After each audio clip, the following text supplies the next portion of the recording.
Hello, ladies and gentlemen of YouTube, and welcome to episode 22 of the Council Forcecast, our second part to the Darth Plagueis review, on time, as we promised.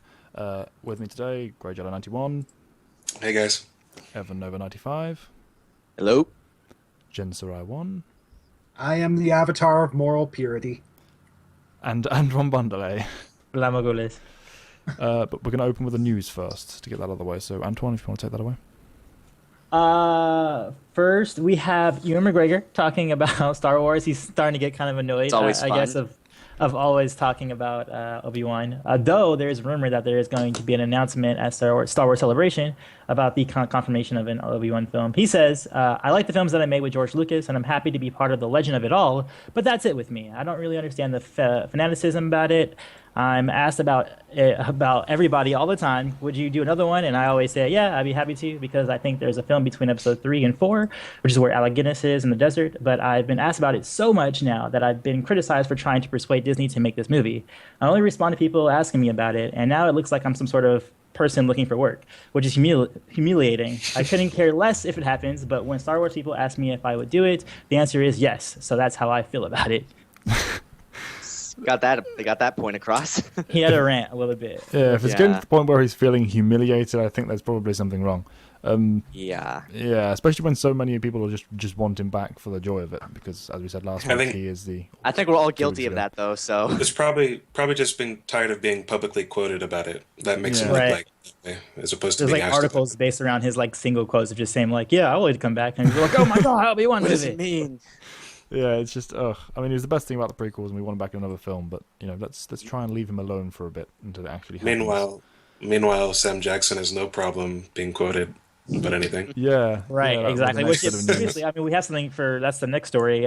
Previously, he actually had a thing about commenting on the lightsaber fighting in The Force Awakens. He's like, those people, they need it work and all that kind of stuff. He's like being up and I'm like, you were in like the worst Star Wars fight scene of like Yeah.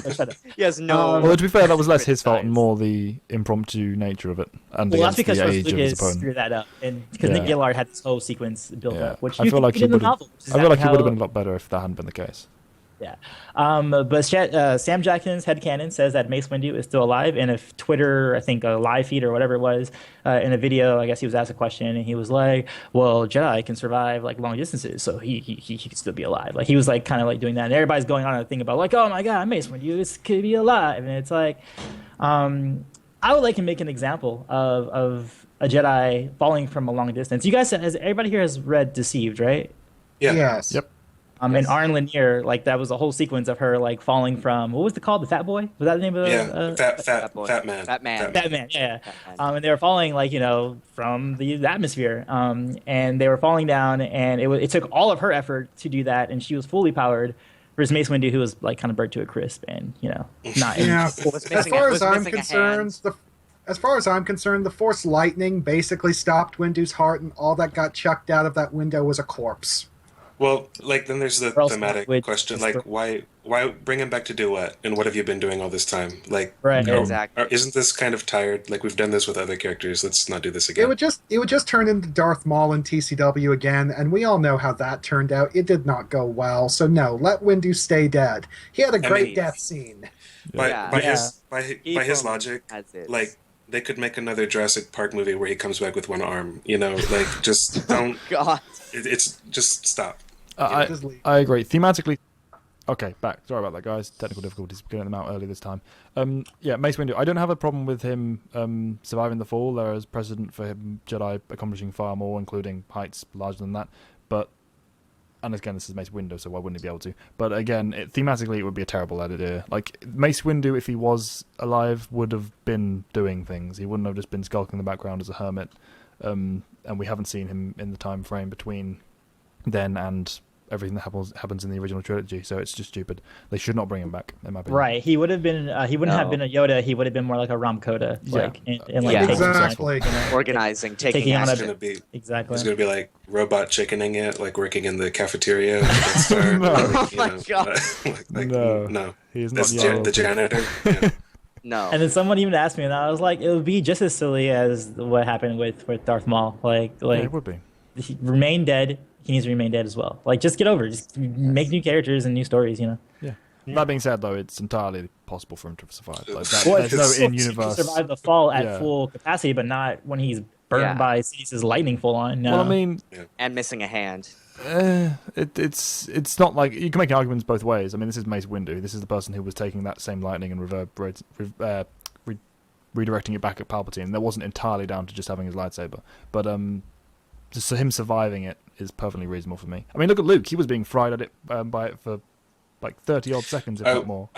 I will say that it doesn't offend me as much as Darth Maul's survival, but it's just as pointless. Oh yeah, it's just as arguably more. It's more pointless. It's more pointless. More pointless and more damaging. So I don't want them to do it, but I'm just saying in universe there'd be no problem with it.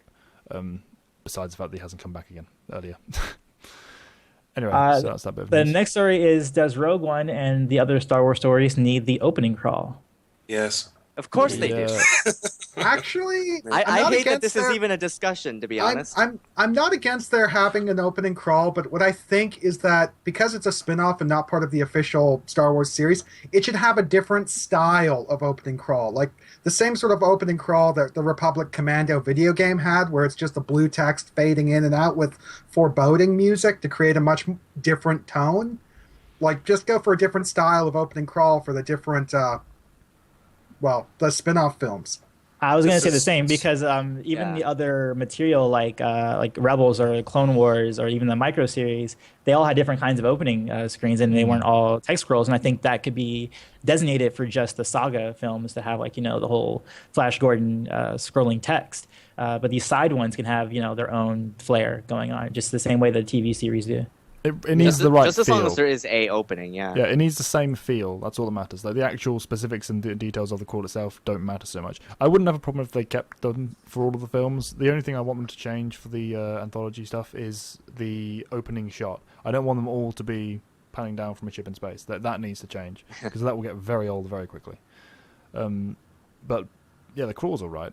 They should just shorten it like they're doing the Clone Wars and such, like you say. Go for a different style. Like, keep it, just change it. Yeah, agreed on that front. So for those of you who can't make it out to Europe, Star Wars Celebration will be streamed live again, as it was last year, which we were kind of pissed off at last year when we went. And we were like, oh, you guys are streaming it? Like, oh, it's the same thing. And I can be at the comfort of my home, and I can pause and rewind and stuff like that, Well, I mean, I get scrutinize. A lot of people can't get to these places, or can't afford to go to them, exactly, especially or don't want to wait in line for hours and hours and hours. So I mean, the thing you do miss out though is the social aspect, because there's a lot of people there that you have commonalities with that you can strike. Like I saw a Deva Balava there, and she was so awesome. We saw each other 3 different times, and I kept calling her name out all the time. And I was just like, oh my God, come over here, and then I eventually took a picture with her. Like stuff like that you don't get from live stream, but but it's cool that they have a live stream going on for the panels. Just the atmosphere you don't get, isn't it? It's just the sitting, like you said before when you went for the first time. It's just sitting there and seeing everyone's reaction around you, just having the explosion of applause and all that jazz. You're not going to get that sitting at the home. And that's enough, I think, to warrant going. If you can. So, I'm sorry, that's all the stories. Anything else? Okay, no? All right. Onwards to the main topic. Okay, this story. So general thoughts to start with the scene or act 2 of Plagueis then, guys. Who's going first? All right. Well, this is basically the point where the story begins its transition from being Plagueis' story to Palpatine's story. The sort of thing that we all agreed kind of disappointed us when we first read the book, but now that we've had some years to think it over, we start realizing that's actually a great idea, because that's kind of the way it is. It's like as time passes, Plagueis gets more and more focused in on his researches on the midichlorians, and he's delegating more and more responsibility to Palpatine. And, it's... Yeah. I feel like the names of each of the 3 portions of the book, Enlistment, Apprenticed to Power, and Mastery, they correlate to Palpatine's journey more so than Plagueis' anyway. So it's to be expected. Because this portion is where he's working side by side with Plagueis and setting the groundwork for the main grand plans. He hasn't gotten into the whole overthrowing aspect yet. Yeah. One of the things I do find, now that you mention the names of the 3 acts in the book, is that those names seem like the sort of things that Plagueis himself would have assigned to the different stages of Palpatine's apprenticeship. It's like that's how he would have referred to it, which is kind of still a way of keeping Plagueis in the loop and in a dominant position, because it still feels like even though Palpatine is becoming a more important figure, Plagueis is still a figure of strong, powerful influence. That's what a lot of this portion is Palpatine wrestling with that fact. Yes. You start seeing the first seeds. Growing kind of, weary under Plagueis' authority. Yeah, it's like the whole... I mean, it goes back to the beginning. Like, how do you know when you're done with your master? How do you know that he doesn't have anything else to teach you? Mm-hmm. Like, it's the same thing Zana went through, too, with Bane. Yeah. Yep. And he questions quite a bit in this portion, especially towards the latter half. The teen is growing up. Yes. Yeah. One of the things I found kind of interesting, though, when we look at these early training segments with Plagueis and Palpatine, is that Plagueis listens to what Palpatine has to say, and he does provide honest answers to these questions as well as advice to try and correct his thinking. But the impression I get is that he's never stopping to think about the deeper implications of what Palpatine is saying. He's not stopping to think about what these questions say about Palpatine himself, because Palpatine just betrays a really strong obsession with the sorcerous power of the Sith, being the conduit for the dark side, the world-destroying dark avatar of evil. And Plagueis never stops to think that Palpatine wants to be that. He's just thinking, oh, you're just going for the most obvious questions about Sith philosophy. Okay, well, let me correct you and turn you in a more practical direction. I feel like he does recognize that aspect of his personality, but he underestimates how strong it is. Like, he thinks he can break him of it, and he can't, turns out. Thinks it's just a habit that'll eventually wash out. I really enjoyed this sequence mostly because you get to see, like, a Sith training versus, like, the Jedi training and how different it is and how it really is just about, imposing your own will over the Force, and that's a huge aspect of the dark side of the Force. And even he makes a specific comparison to the Jedi, and again, James Luceno keeps referencing this. I think this sequence, not the sequence, but this whole section is like just a cluster, almost a cluster of just references. It's almost like he's trying a little too hard to be like reference, like almost to the point where it's kind of getting in the realm of fanfiction, because I feel fanfiction gets into that same kind of pattern, is like, oh, let me just like reference as so much so people know that like debatable I know that that's what this is. Yeah. It's very no. I'm not saying that it's like that. It's bad in that way, but it shares that same quality with fanfiction. Bad fanfiction. But I'm almost inclined to say that what James Luceno does is fan fiction, just official and better than what you can expect. That's the only difference between fan fiction and actual writing. It's just that most people see fan fiction as are more derogative of it because there's so many bad examples of it. Right. Because there aren't that many good authors in the world. But I feel like all the references here, while I agree they're like all over the place and they're thrown in every other sentence, they all fit. There was never any point where I felt like, that's just thrown in there for no reason. It all makes sense and all has impact, which is the important thing. Like 90% of it does fit, but also that's one complaint about the book. Again, I kind of said this last episode. Not a complaint so much as a warning. If you haven't read all this stuff and you're reading this singular book, like this is you jumping into the Star Wars mythos, like there's no way you know what the fuck they're talking about. It's not a good recommendation for someone who's like, not a good canon universe. What should I read first? Like, this is not the first book to get into. No, this is like one of the latter things you read. Yeah, way down it's like the culmination of your expanding reading. This is Nyman the novel. Yes. You have to get through the other forms first. Yep. And it's almost difficult because you would have to have to me, this is, if I had a Star Wars lecture, like I was teaching a class on the EU, you would want a teacher to tell you what your required reading list is before you pick this one up. Because so much of it, you just want to appreciate what he's doing because he mentions it in such an incidental way, or sometimes he breaks away from the main plot to make reference to something without actually explaining the groundwork leading up to that thing, what that just happened. So you really have no frame of reference for it over the course of this book. And it also works in the aspect that Darth Plagueis is a scholar, so he will know all these aspects of the past lore, whether it's Jedi or Sith. Yeah, with on the rare topic exceptions. of the lore and the philosophy, and going back to what we were saying about the comparisons between Jedi and Sith training, one of the things I found so interesting about the Sith training as compared to the Jedi training is that with Sith training, they take the practical focus and the philosophical focus and kind of meld them together. It's like the Sith are kind of all about practical philosophy, whereas the Jedi kind of keep them separate. It's like when you're doing your lightsaber training, you're focusing on lightsaber training. Whereas they kind of split everything down and regard them as separate, and you just pull out the most appropriate skill for the situation. Whereas the Sith approach is more like dumping everything into a melting pot and trying to create this one perfect thing. I'm not sure about that. There's definitely more examples of the Jedi being a bit more separate, but I don't think it's because they're Jedi or because of the philosophies they hold in general. It's more the fact that they're a much larger organization of people that have to have like a quote-unquote curriculum. Like, Well, oh, sorry, go ahead. the Sith are... There's a lot more personal interpretation of the ways. Like, Plagueis specifically like disregards half the Sith lore that Sidious then goes and tries to pick up later. Whereas with the Jedi, they're all kind of learning the same sort of stuff. I feel like that's the only difference. It's more structured and again. Not always. Well, Connor, like, what's an example of what you're saying? I guess when you say Well, they meld. just melding together all of this stuff.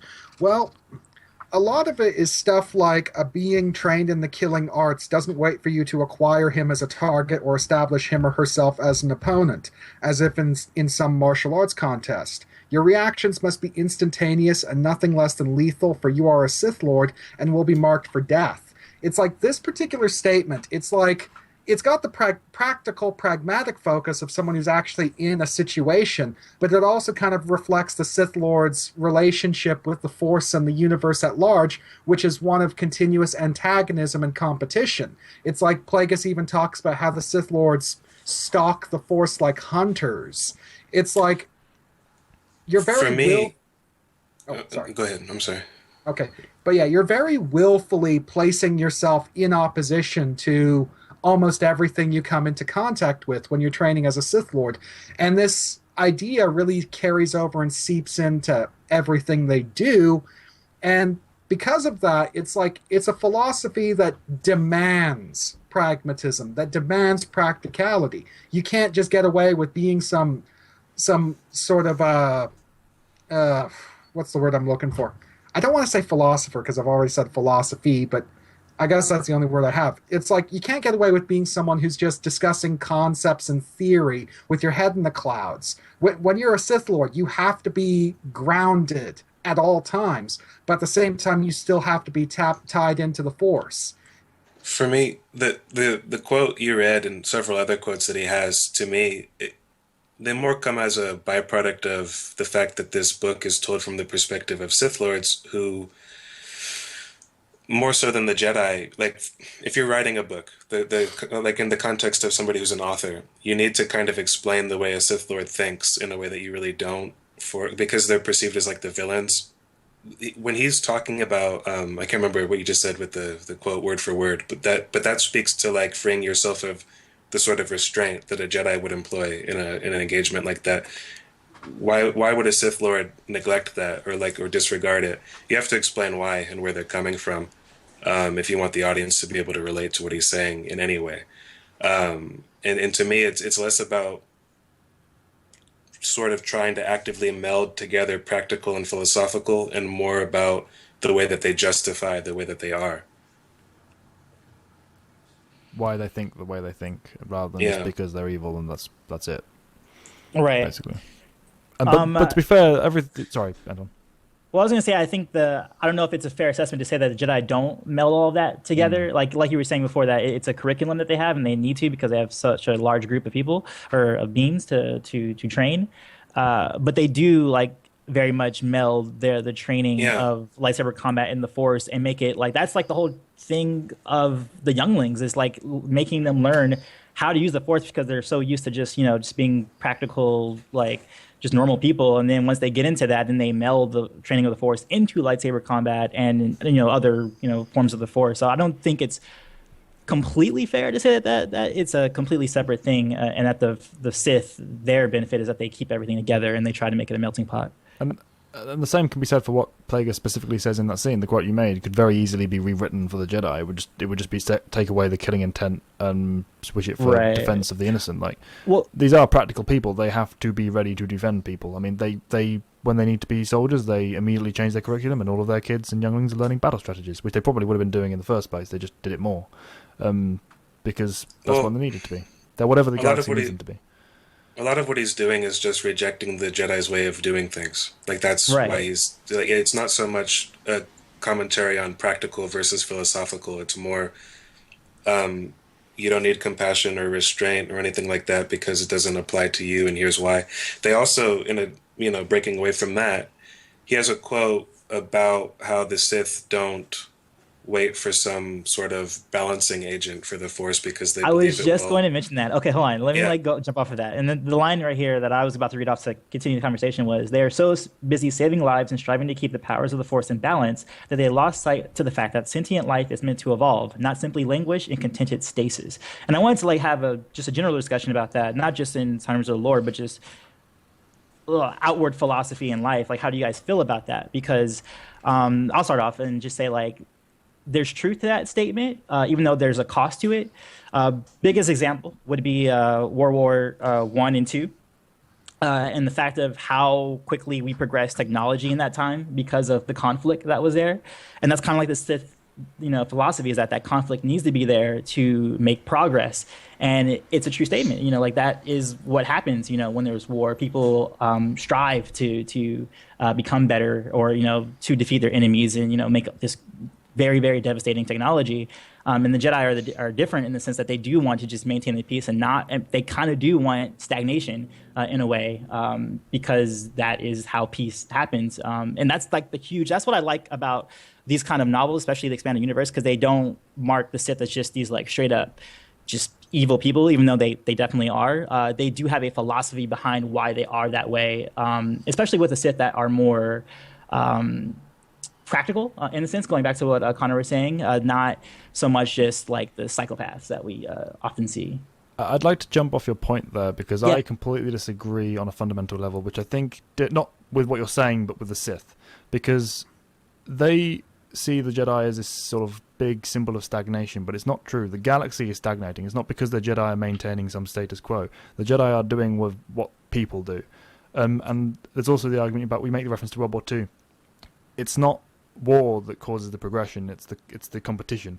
War just happens to be the highest motivator. Yeah, it just happens to be the highest motivator. Look at the space race. There was no urgent need to get to the moon. No one was going to die if we didn't. But there was a massive competitive edge, and our technology ballooned as a result. Well, that's a different set of war. It's a Cold War. It's war doesn't necessarily always have to mean that was separate from the Cold War, but that was just the political climate, and America wanted to beat Russia in their own game, kind of thing. But the point is that the competition and progress doesn't need death to come with it, and doesn't need this survival of the fittest mentality. It's outdated. Sith, just because they come at everything through the might makes right basis primal. They embrace that. Yeah, they embrace that for the. Yeah, so everything they say goes through that lens, but it doesn't mean they act as though this is the truest, this is the most real thing. Take everything down to its core, strip everything down, and they believe it. Strip everything down to this core, and this is what the universe is. And I'm like, if you strip everything down to its core, but why do you feel the need to do that? Yeah, that's what makes them evil, is because they go that far off to the deep end. But they do have it right in the sense that you do need competition to make progress. But the thing about that competition is that you have to make sure that it's within fair play. You can't just make it about I got to kill my enemy, and that's the best way to achieve my goals. It's got to be more of that's why I would like so much about children's sports, not so much the NBA or NFL or anything like that, because that one's definitely just about winning. But if you look at the YMCA or any kind of kids league, competition is a big thing, but what they always teach that it's about the journey and what you're learning within that competition, not so much about winning the game at the end of the year, that kind of a thing. And I think that's where the Sith are wrong, and where the Jedi kind of need to learn from, is that competition is a necessity.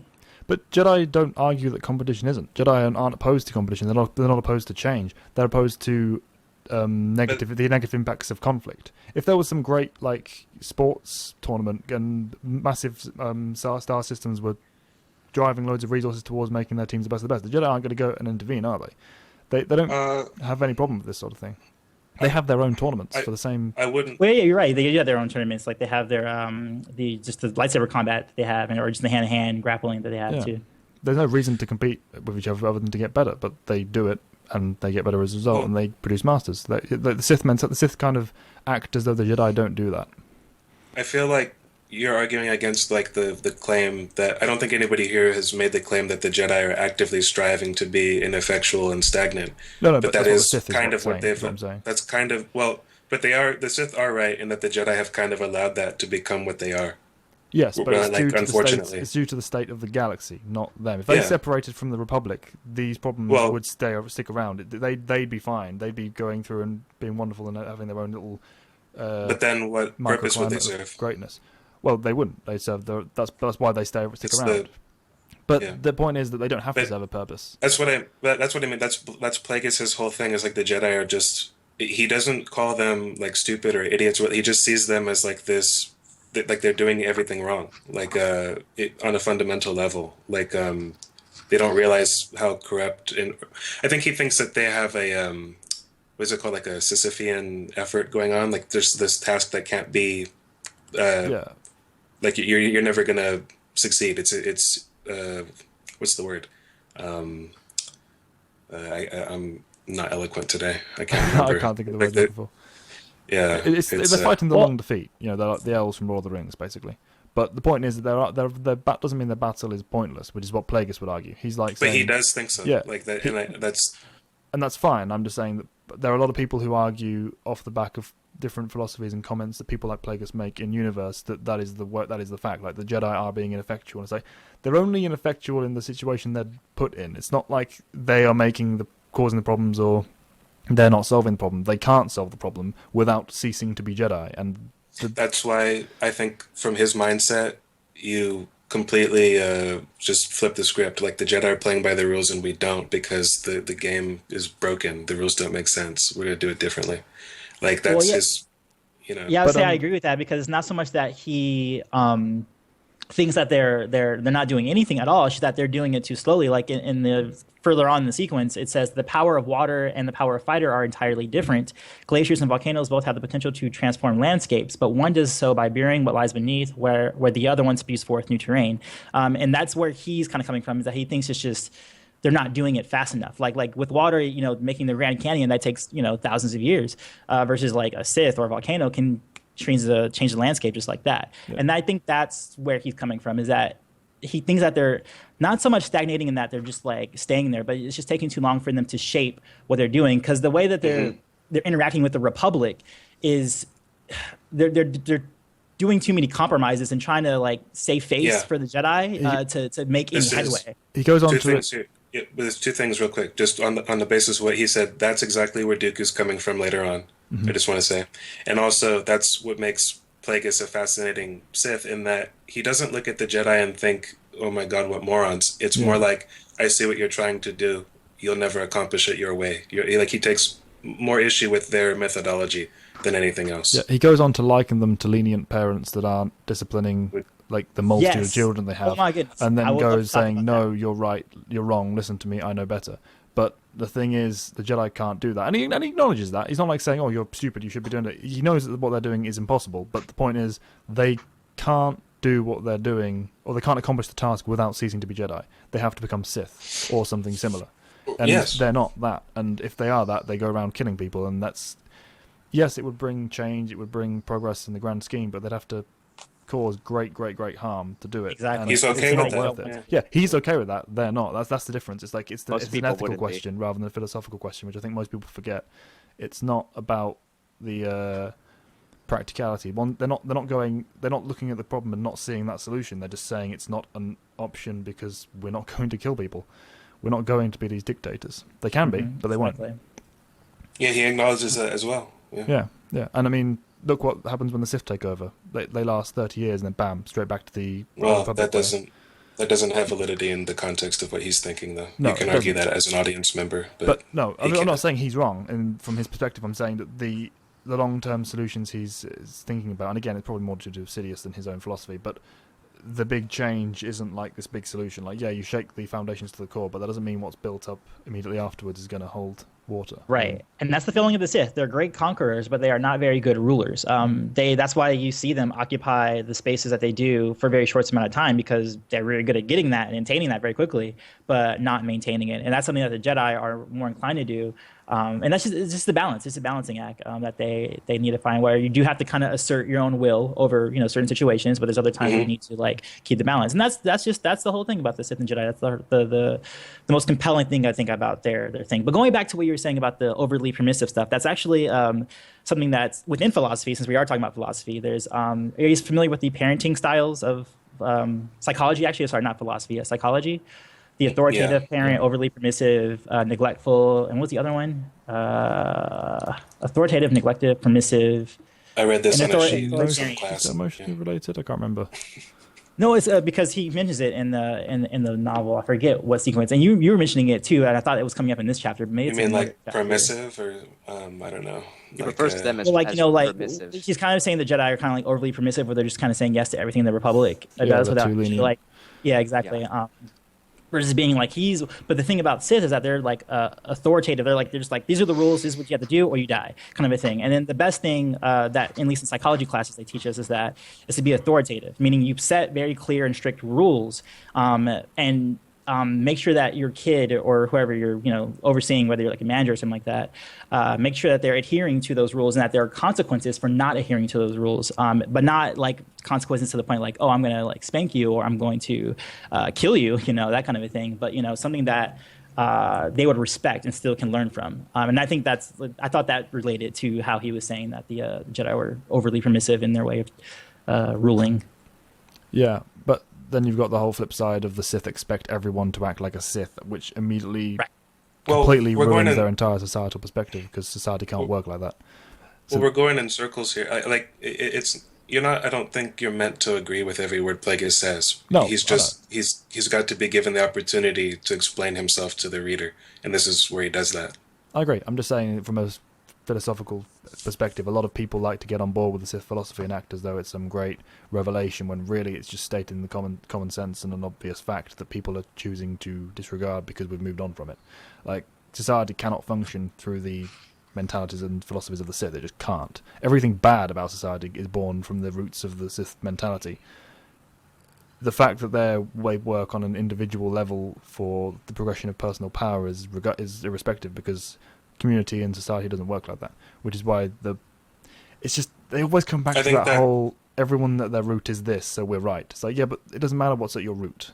You don't go around and like survival of the fittest mentality all the time, because you don't need to, and you shouldn't have to. We've moved past that, as the galaxy has at this point. That's why I think you're not supposed to agree. Like, most people don't. I know. think. I'm not saying we should. I'm just, a lot of people do get on board with the whole idea, and they think that, I don't know. I feel like there's a lot more sympathy. There are a lot more sympathizers for the Sith than there should be, going by what we know of them.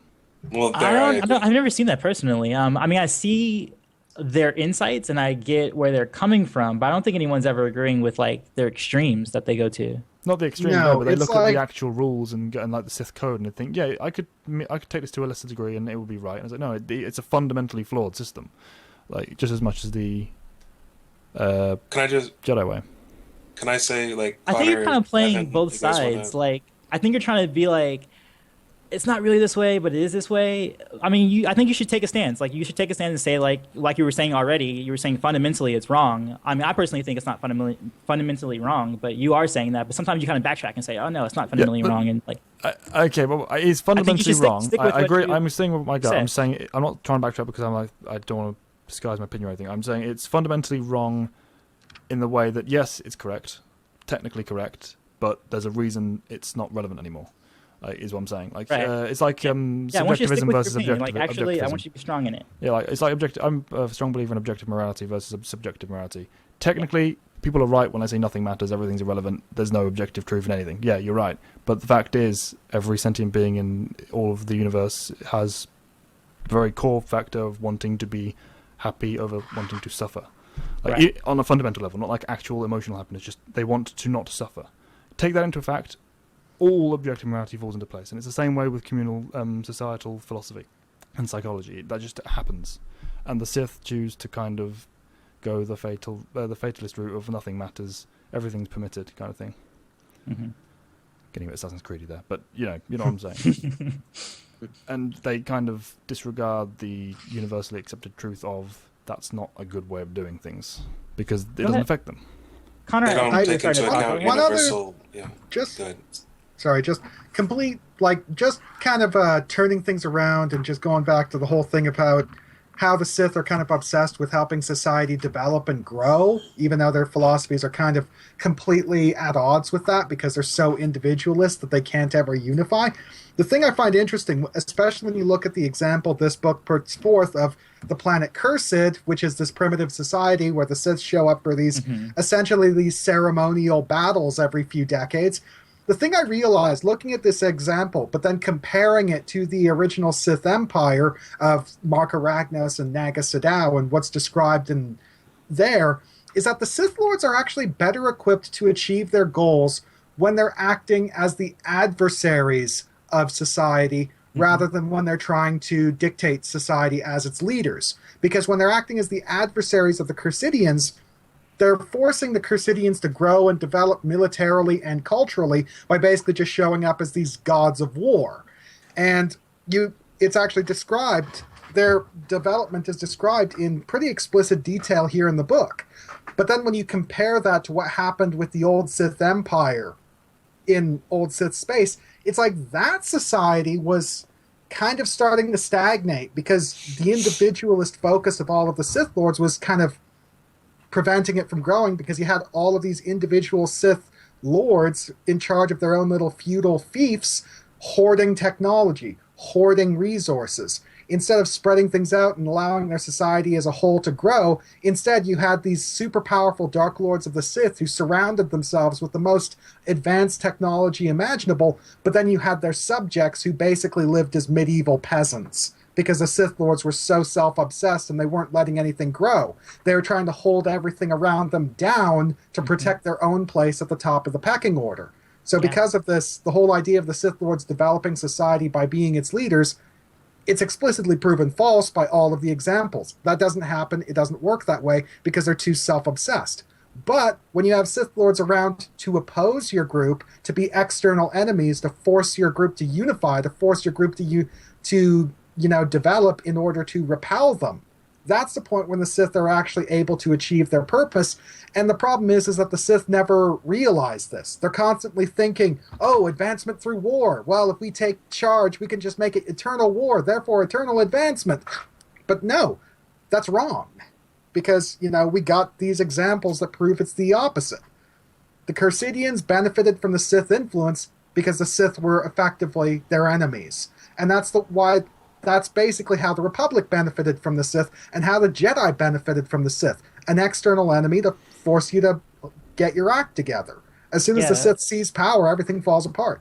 It's very similar to Ender's Game or Starship Troopers or what's about to happen in Game of Thrones. Like, you need that immense, that dense enemy to come to unify, your pettiness and all that kind of stuff. It sucks that that's the case, but that's just human nature, or just, I guess, our human nature, but in terms of Star Wars, a little bit different, is that you do need a common enemy to unify yourself. And yeah, I like that you brought that up. That's something the Sith never actually, that their society could have been something different if they knew that and actually employed that just in a way just to keep that'd be interesting as a story. But it just, unfortunately, that's not how they operate. Well, that's actually one reason, if you'll forgive me referencing a completely different story, the Vindication arc in the Knights of the Old Republic comic series. It struck me that was what Hazen realized was the case, and that's what he wanted to do. He basically wanted to be the ruler from the shadows who controlled both the Jedi and the Sith and pitted them against each other to force them to advance. Which, But, of course, he couldn't make things work because Lucian Dre said, no, fuck you, orbital bombardment. Feed the eternal wheel. And moving on, just I guess, other piece of Star Wars lore in the novel itself. I thought it was interesting that it was brought up the fact of Sith having the yellow eyes and the pale skin and just being deteriorated. What did you guys think of that? And Plagueis referencing that, and what do you think that means to the lore itself of Sith? How he would start talking to Sidious about how like I don't know whether or not you'll get this side effect, but does it matter? I mean, do you really care? In the grand scheme of things, you have all of this power. What does it matter what you look like? I feel like it's again going down to the Sith roots of practicality. You know, if you want power, what else matters? Why does it matter if you look nice? And Sidious is like, fair point. And it does say a lot that he's actually willing to acknowledge that sort of weakness and live with it. A lot of Darksiders actually weren't able to accept that. Coming down to their emotions and being ego. That's what I mean. Yeah. The deterioration and what it does to you. Yeah, it's like Because like one of Plagueis the even things refers to himself as. Oh, sorry. Plagueis refers to himself as a monster, but I find that interesting because it's like the Darth Bane novel refers to a lot of the female Sith Lords who served Lord Khan as being quite attractive. And it seemed to me that they actually felt threatened by Githany because she was exponentially more attractive than them. And that's kind of one of the other things that goes on with these Sith. It's vanity. And it's like they're so defined by it. And it's like when you actually stop and think about it, how many of these super attractive female Sith are maintaining this attractiveness through the use of Force illusions? And the moment you strip that, it's like Melisandre with her little red fire pendant in Game of Thrones. Second she takes that off, old bag. I think there's, outside of the whole authors writing certain things certain ways idea, with the Sith argument there, it comes down to the argument of whether or not you think it's right. Fun fact, it isn't. There's a defined difference between the strengths of femininity versus masculinity when it comes to controlling your power, like your personal power. Like there is a lot more power to be drawn from when you're oh god, I'm going to get murdered for saying stuff like this. Look, the situation is, women get more power from being attractive than men. Yeah, that's just a fact. That's true. It's wrong and not fair, and I hate it personally, and everyone else should. But it's true. So they draw from that power. It's practical. It's like, okay, I have this power, I'm going to use it. Same that men have in general physical biological superiority because we've just evolved that way. It will change in the future, but right now it's what it is. So they go for the whole roots in that power. Like it's the defined difference between masculinity and femininity. They are what they are. So you draw on what you have. Mm-hmm. Please don't murder me. I'm very. No, it's okay because I think that's a good. I know what I'm saying. I think that's a good. You explained it well. Yeah, you explained it very well, and I don't think people sometimes try to equate masculinity to man and femininity to woman, and it's not. Masculine female and a feminine man. It's just correct. Culturally, that is unusual. So it's the perception. Like it's wrong for that being unusual, but it is. Mm-hmm. It's just a fact. If you see a very effeminate man, it's going to stand out more than if you see a very effeminate woman, or vice versa. And with the Sith, they don't want to stand out when they're in that kind of situation. Like the Brotherhood were all about blending together and covertly cooperating, even though they were kind of being mentally dominated by Khan. So it's a bit different there. But yeah, so there's that. I'd much prefer writing this stuff down. Does he really explain why it happens? Dark side degradation. Yeah, that's what I was trying to get into. Like the actual, just the practical how it happens, not so much the philosophical.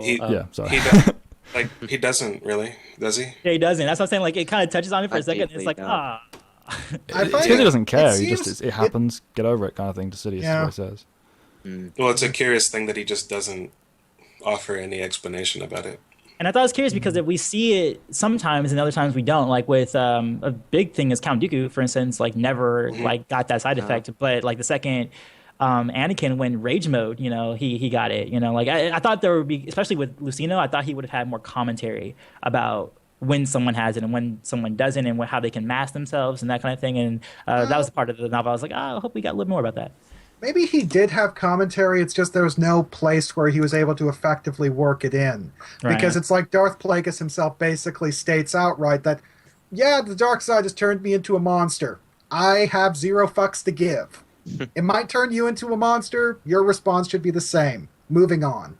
You should embrace it even. I mean, doesn't that come as like a byproduct about like, is that during like the Sith lightning summoning period? Yeah, it's the same conversation. He goes on to explain like why Sith lightning is almost universally stronger, and to me like that lesson about like not caring about your looks or being willing to sacrifice that part of you or whatever he's trying to get at. In the same conversation, he says something along the lines of that Sith are stronger than Jedi because they reject compassion. and embrace consequence. And to me, like, not caring about your appearance or being willing to sacrifice that is just one more expression of that sort of belief. Agreed. He argues that Sith lightning is more powerful than Jedi lightning because I think it the is. Jedi. It is at its core because it's the willingness to do harm and the lack of care. I think his reason makes sense too. Yeah. So I wouldn't. It's a difference between an electric chair and like a taser, like in that lethality. Like one is trying to effectively kill, and the other one's just trying to incapacitate. Don't take it too literally. No, I know. But I'm just saying, there's Don't the take it argument. literally. I mean in the sense of what the outcome is. Like the death is just the mentality behind it is totally a closer comparison. But the most practical Jedi in certain situations could summon up almost as powerful, is what I'm saying. Yes, more we know. I'm just arguing that because a lot of people forget that. Like, if they want to kill with it, they can. They just choose not to because of, again, the compassionate thing. I think the big thing about Force Lightning is that you can summon up super powerful lightning as a light sider, but you're really only able to do that if you got a massive amount of light side force power to back it up, because you got to make up for the fact that you're trying to use a power in the Force that's not aligned with your aspect, so you got to put more power into it to make up the difference. And that's why I entirely agree with that. Mentions it is the lack of compassion that drives the lethality of lightning, not the power, the innate power of someone. Well, he mentions in the same sequence the whole potentium theory of kind of intention and how your power isn't evil because of your intention. It's based on the science behind it, which is a very Plagueis thing to say. But he doesn't like definitively say it is this way, it's not the other way. It's just how he particularly interprets it. Like he goes on and mentions how there are arguments about the Celestials being this great divine will over the Force on both sides that has been theorized but has never actually been confirmed. Like people need to remember the stuff he is saying is from the perspective of an extremely intelligent scientist type Sith. It's not like everything he says. Well, most of it is true. Everything he says is not to be taken as fact. Like it's his personal interpretation as much as any other Sith or Jedi or that we see written down and talking about this stuff. And that kind of carries over to this particular instance with the whole Force use. There was a point there somewhere, but I've lost it. I was going to say I lost where this was going. Well, I actually think that's a good way to move on. Segue into the later segments. Yeah. Are we going to go? Are we going to go through like we did last time, step by step, as in through the book? No, we're doing it already, so we're just saying moving on from the first chapter because we've been talking about it for quite a while. Okay. We cut to politics. Politics, and also I like the fact that we get to see that Cede is kind of like a charmer. He's kind of like he's still a young man. I think that's kind of cool. It's kind of a cool thing. Ladies, It just reminds me of this one little. I was watching a YouTube recording of a Comic-Con panel that Ian McDiarmid did, and some little kid walks up to the microphone and asks him, "What's your favorite thing?" And Ian McDiarmid just pauses for a second and says, "I'm not going to tell you." And but Palpatine is a total ladies' man, and it's like when you actually stop and think about it, that makes perfect sense. It's like he's a charmer. Yeah. Even after he became disfigured, I think weren't there like files from the Empire that made note about him having several. Made note about having several partners. You really don't want to think about old wrinkled Darth Sidious doing that, but he did that. He was into that. They really hammered on the whole Roman Emperor comparisons with him, that's for sure. Yeah. Oh, yeah. No shame even at that point. And the biggest thing that... I know that the ladies' man never left. The best thing that was introduced in this chapter, I think, was the Vidar Kim storyline and how that completely he didn't even retcon it, but he just made sense of what that previous story was with his son. And I was just the way he did that. I even when I was talking to Matt, I was saying I had to reread Republic 64 because of I forgot how I was this was made after the fucking seemed when you read it, you're like, oh my god, this was actually done before the Plagueis ever came out. And it's he did so well of integrating that because there was no story behind why they were talking or the assassin, and he made this whole thing about where that assassin came from, and I thought that was really really well done. And it wasn't just a throwaway thing; it was built on several chapters. You could easily infer from the original comic. I imagine that the perspective of like the mindset of the author of that original story was, how did Palpatine become like the senator? Like it's not necessary because the previous one is assassinated in the flashbacks of that issue, and that's about it. And I think that chronologically speaking, not in terms of like publication dates necessarily, but in the frame of the timeline, that's the earliest glimpse of Palpatine you get prior to the release of the Darth Plagueis novel, because that goes back something like 20 or 30 years. I can't remember exactly. But it's I think that's Lucino in a nutshell, isn't it? Like he goes, okay, I'm writing this story about Plagueis and Palpatine. I have to explain at some point how Palpatine winds up as like the senator on Naboo. How does he go from ambassador to senator? And like he's taken like the tiniest little tidbits from this original story and crafted basically the whole second act of this novel around that and the consequences of it. Because this is basically the story of one more notch in like the incremental rise of Senator, eventually Chancellor Palpatine, but also even like everything that happens in this section revolves around Vidar's business. Even the attack on the Cede Circle, that's a direct that has a direct tie to this because it's related to the Meladians' handling of the situation and how Sidious himself finds out about the whole situation in situ. And that's why it's fascinating to think about what kind of a storyteller Lucino is, because if that comic had never been written, who knows what this section of the book would have been. It would have been entirely different. Does make He's you a true wonder. Star Wars fan, and he should be in charge of the story group, basically. Pretty much. Indeed. He's masterful when it comes to this kind of stuff. Let's vote him into that position. Seriously. One of the other things I find interesting, though, is the fact that Palpatine himself kind of acknowledges that his relationship with Vidar Kim, who's kind of his public mentor that everyone knows about, was the closest he came to having a genuine friendship. Yeah. And, yeah, it's like just the fact that even though he ultimately didn't really have any regrets after the fact, I like the fact that he did have some reservations going in. Because it does... Yeah, he did. And does Plagueis picked up on that. Yeah. It's a conscious effort on Plagueis to test that resolve, Yeah. Yeah. But it wasn't done ham-fistedly. It wasn't like, oh god, how can I do this? Can I do this? It's like, no, it was a brief glimmer and like, okay. It wasn't like, it should be a brief one. precisely. Yeah. It wasn't like this big thing that, I mean, there could be entire books written about this kind of test. But it wasn't. It was just well, this is part of the Sith tradition. This kind of test. I mean, this is Dooku and Sifo Dyas, which we'll get into later. But that there's an element of that. Just killing your emotion to prove you're committed, which isn't really necessary. But that's, for the Sith it is.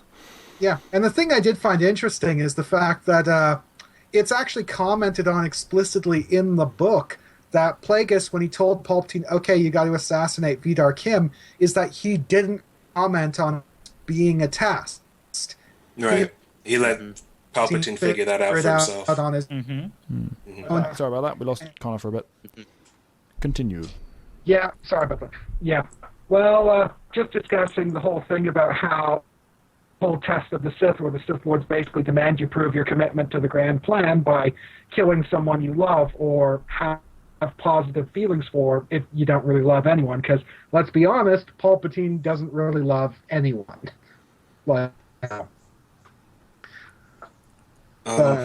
I think that's true. I think that's true to this point, but I think he could have loved if he had the right mentorship. I think anyone could not be. Yeah. I think Callan mentioned that in the last podcast. That it's about how you're brought up, and like certain pieces of your sensibilities will be exaggerated depending on who is navigating those. Oh, is Callan gone? Yeah. No, I'm here. Sorry. Oh, okay, sorry. It's hard to tell. All right. Apologies. Yeah. Every Sith master wants to cultivate that aspect of like that detachment, like they want to make sure that you're not just faking it. They want to make sure you really don't give a shit. Which I never quite found. Well, I don't understand it, but it's interesting because they're all about releasing the inner passions and inner emotions and not filtering stuff like that. But then they're also trying to kill it dead at the same time. The Sith philosophy is very much like this sort of vicious cycle of contradiction. So They embrace only the negative emotion, really. They embrace those emotions that serve their own agenda. Any emotions that don't. Yeah, this is kind of the fun of being a fan, because there are fans who like to say, well, the Jedi you can't love, and you can't. It's like with the Sith, you could. Well, theoretically, yes, you could, because you can embrace your passions. But really, what Sith Lord can you name that worked out for? Yeah. The Jedi love far more and far more sure, openly but- than the Sith. That's just true. But And I their know, love but is then- more. no, of a I know you're healthy not saying that. love. I'm just saying in general. Like, I know you're not. Well, and the counting. reason why they decided to ban marriage is because of the attachment aspect of it. And Kellen, you mentioned this several times before, but it's like you need to detach yourself from that sort of thing to be a very impartial Jedi, in just your dealings. It's just about personal control. You can be hopelessly in love and 100% involved with the person, but you have to be a very specific kind of person for that not to influence you in other regards.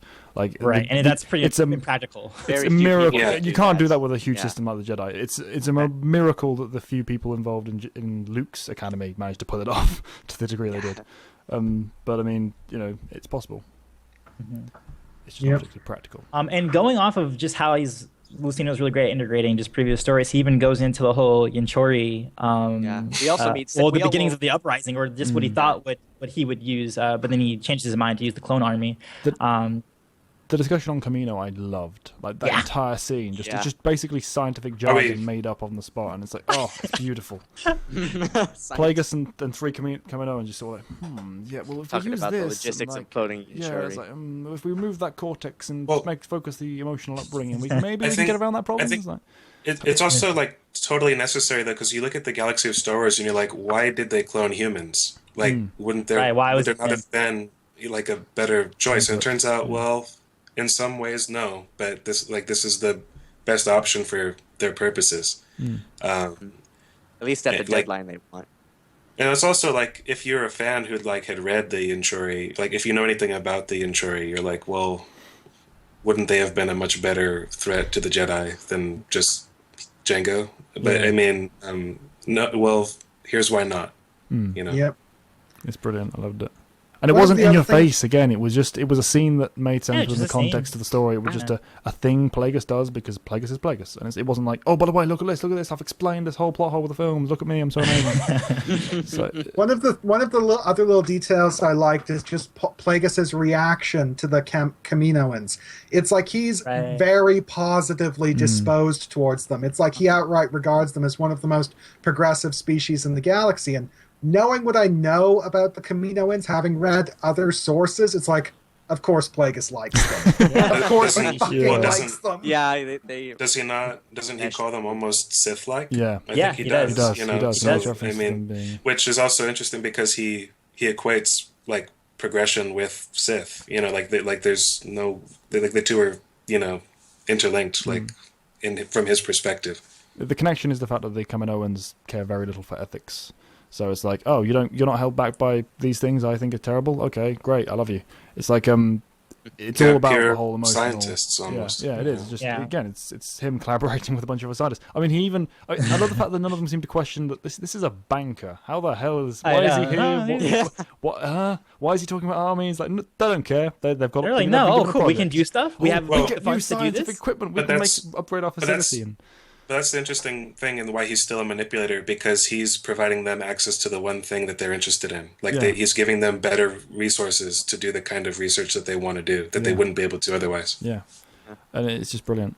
This Now, is in another terms- one of those cases where I think if Plagueis had been in charge of the Galactic Empire, things would have turned out a bit better. Oh, yeah. Because where Palpatine was just trampling all over everyone to preserve his place at the top, Plagueis, he's the sort of person who would want to elevate those species that he favors. Like, Yeah, well, obvi- that's like- the thing. Like, there wouldn't have been an empire. He just was going to change the way the Republic worked. There would have been no throne for him. You know what I mean? yeah.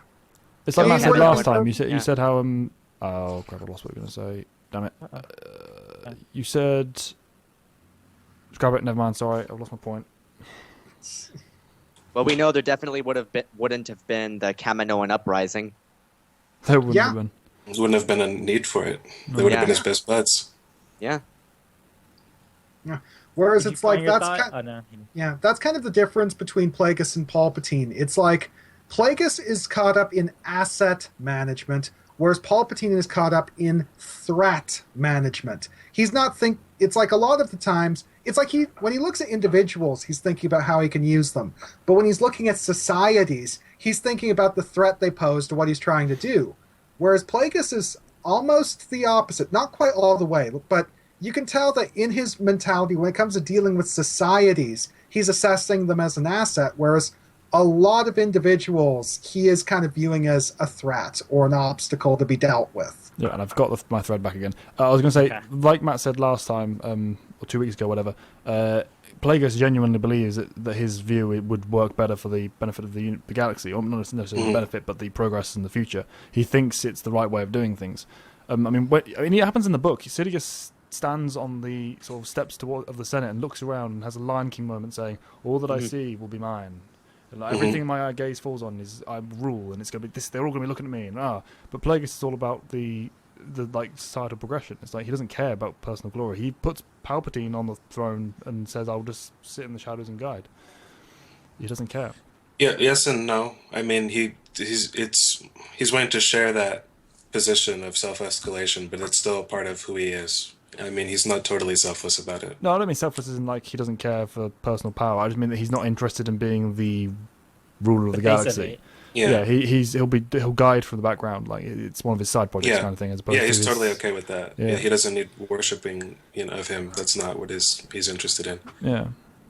While I liked the other integration of some of the other EU stories, I felt like, I don't know about you guys, but the portion on Dathomir, I felt was a little random. Okay, it was okay. We were talking about this beforehand. I didn't want to bring it up and be like, oh, maybe they really like it. And I'm No. It was editorial mandate, almost certainly. It was random, right? It was really random and just this is the thing. Just suddenly on Dathomir. I've done no research into this, so what I'm saying could be totally wrong. But I do know that Plagueis was originally supposed to be slated for a 2008 release date, and they pushed it back. When did we get it? 2011, 2012? 2012. Yeah, so we got it 4 years later, but concerning the same subject matter, the same main character, the same author attached to it. So they didn't scrap it for any sort of fundamental reason. And in the context of 2008, the other people are working on the Clone Wars stuff, and I think that the official statement was now's not the right time to delve into this particular story, and so we got Rule of Two, the second Darth Bane book instead. What I think happened was they knew at some point down the line they were going to do something with Darth Maul, and so they told him, "Don't touch him yet until we have a better idea of where we're going with that."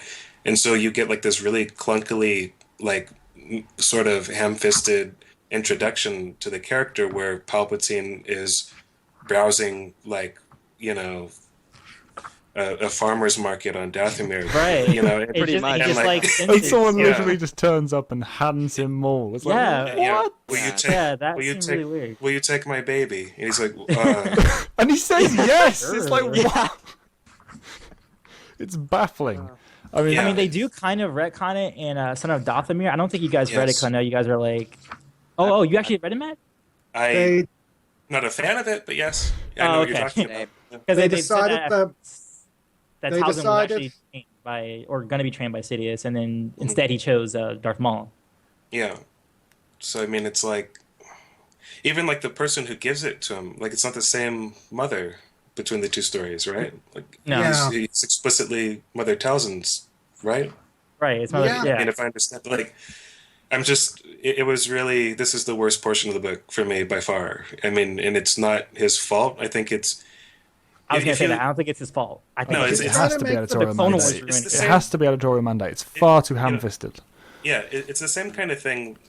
As much as I might enjoy the sequence, it's the same reason why classical General Grievous doesn't really jive with anything else you see, because they were given such little to go on in terms of, do this thing, and it's going to tie into all this, but they made him a lot more competent and dangerous than he ended up actually becoming. Yeah, because they thought, why wouldn't he be competent and dangerous? He's the general of the enemy. Is that?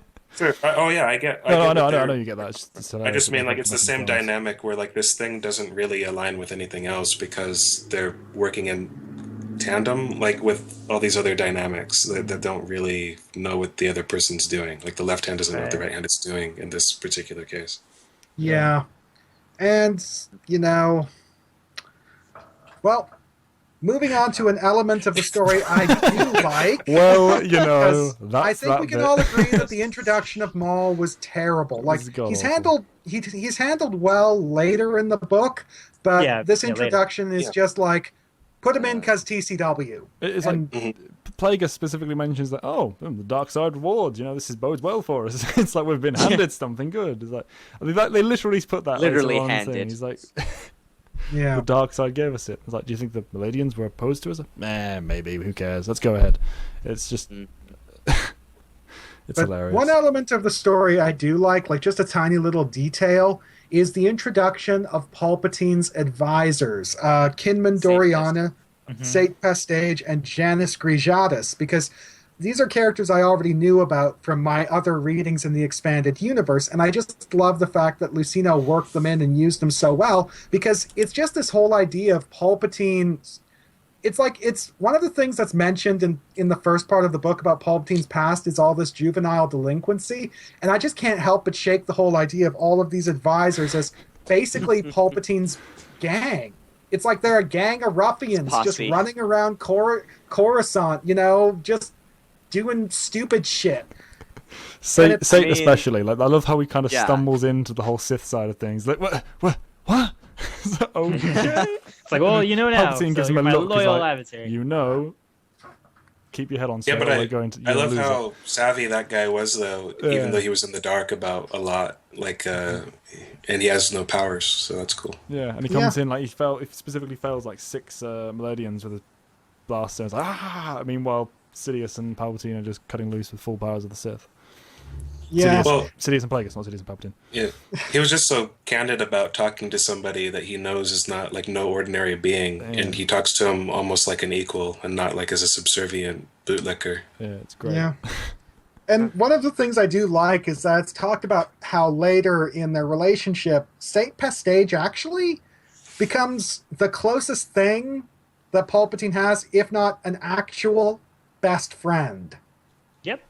Yeah. Yeah. In a way, like throughout the lore, not just even here, like throughout, like the rest. Yeah, it's like they are legitimately friends with each other. Yeah. He never outlives his usefulness, so that helps. Yeah, that helps. Exactly. Yeah. It's always good Yeah. to have someone who is aware of the Sith, but isn't a problem at the same time. Yep. Wait, I'm trying to remember. Was he in Aftermath, or am I making this up in my brain? I'm not sure. Yeah, you guys keep talking. I'll find this out. Okay. I don't think so, but I don't think he was. But yeah. Because remember, there was a fanatic of the dark side, but that wasn't him, huh? There was I feel someone like other he character. wasn't. I feel like he was mentioned. Because there was a fanatic in that group. But it No, wasn't he's him. only in Tarkin. It's not. No, he wasn't Yeah. Aftermath. My bad. Oh, But that'd be that's awesome if that would have been perfect fit right there. He wasn't Return of the Jedi.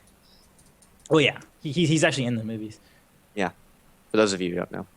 yeah.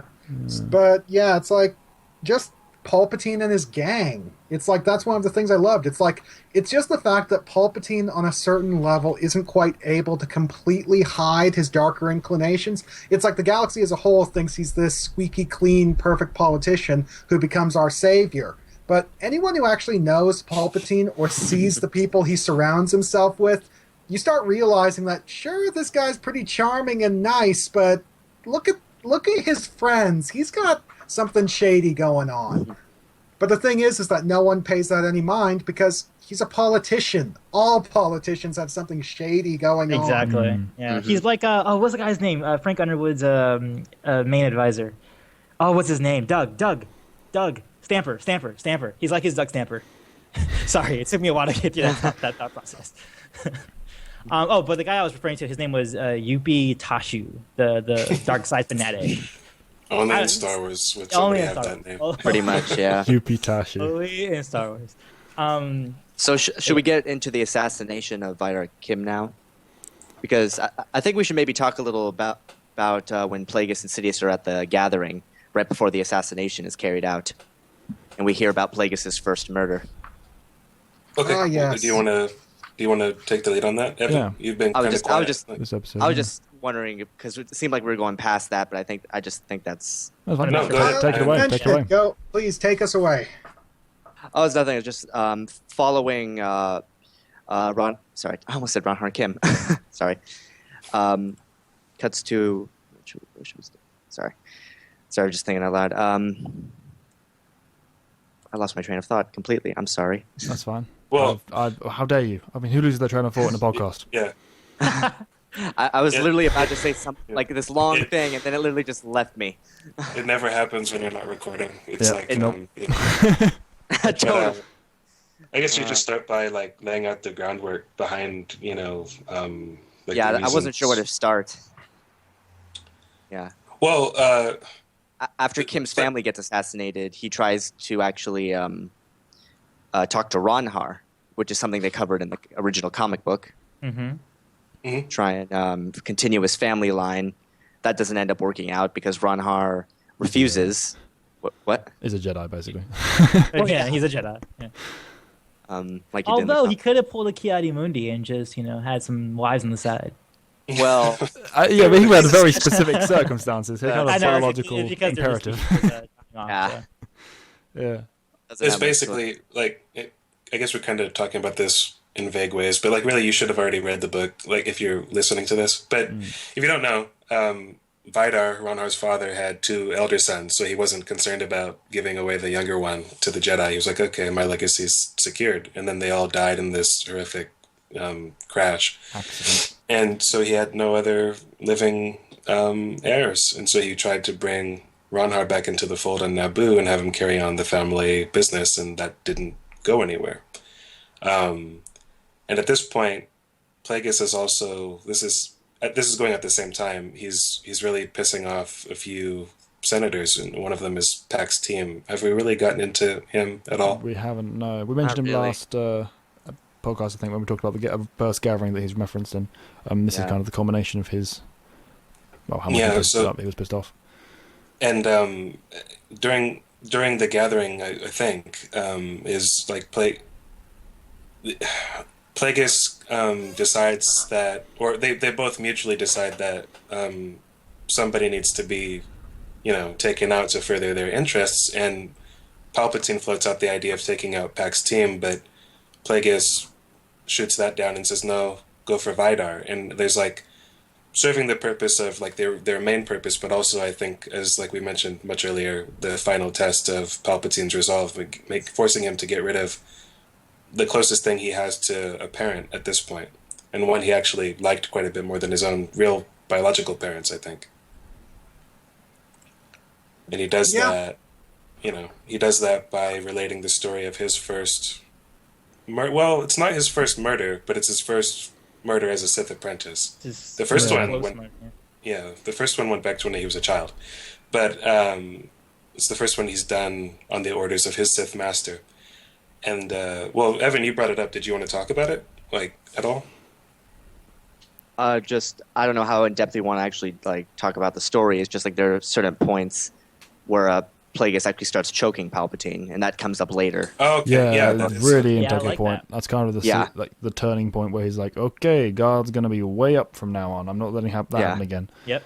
And I mean, Plagueis only does it for like a fraction of a second. It's like just to give you an idea of, Just it's to be like, hey, I'm the alpha here. yeah. Kind of like when you Exactly. see like That's what a I mean. wolf pack and you just have like the alpha like just snip at the beta, like just to be like, hey. Yeah, which Back goes up. back to how we said he's genuinely trying to get them to work as a partnership, but still kind of teaching them in the old ways. Playing Like, up that what are you gap. expecting him to do if you're going to keep putting him down like this? You're not doing it to put him down, but you are still doing that. well, but at the same time, Palpatine takes it as like a personal slight, and this has been done to every other apprentice, something like this, and he can't let go of it. Dooku did it to Ventress. Yeah. She didn't. Palpatine immediately did it start to Dooku. Yeah, you know what I mean. Across the galaxy. Well, Halfway across the galaxy. Yeah, across the galaxy. That's which arguably though that doesn't make sense because I think It doesn't, Dooku, it doesn't, Like, but- yeah, but wouldn't have been okay with that. But Stuff in TCW that doesn't make. but like Ventress was okay with it, like as much as somebody can be.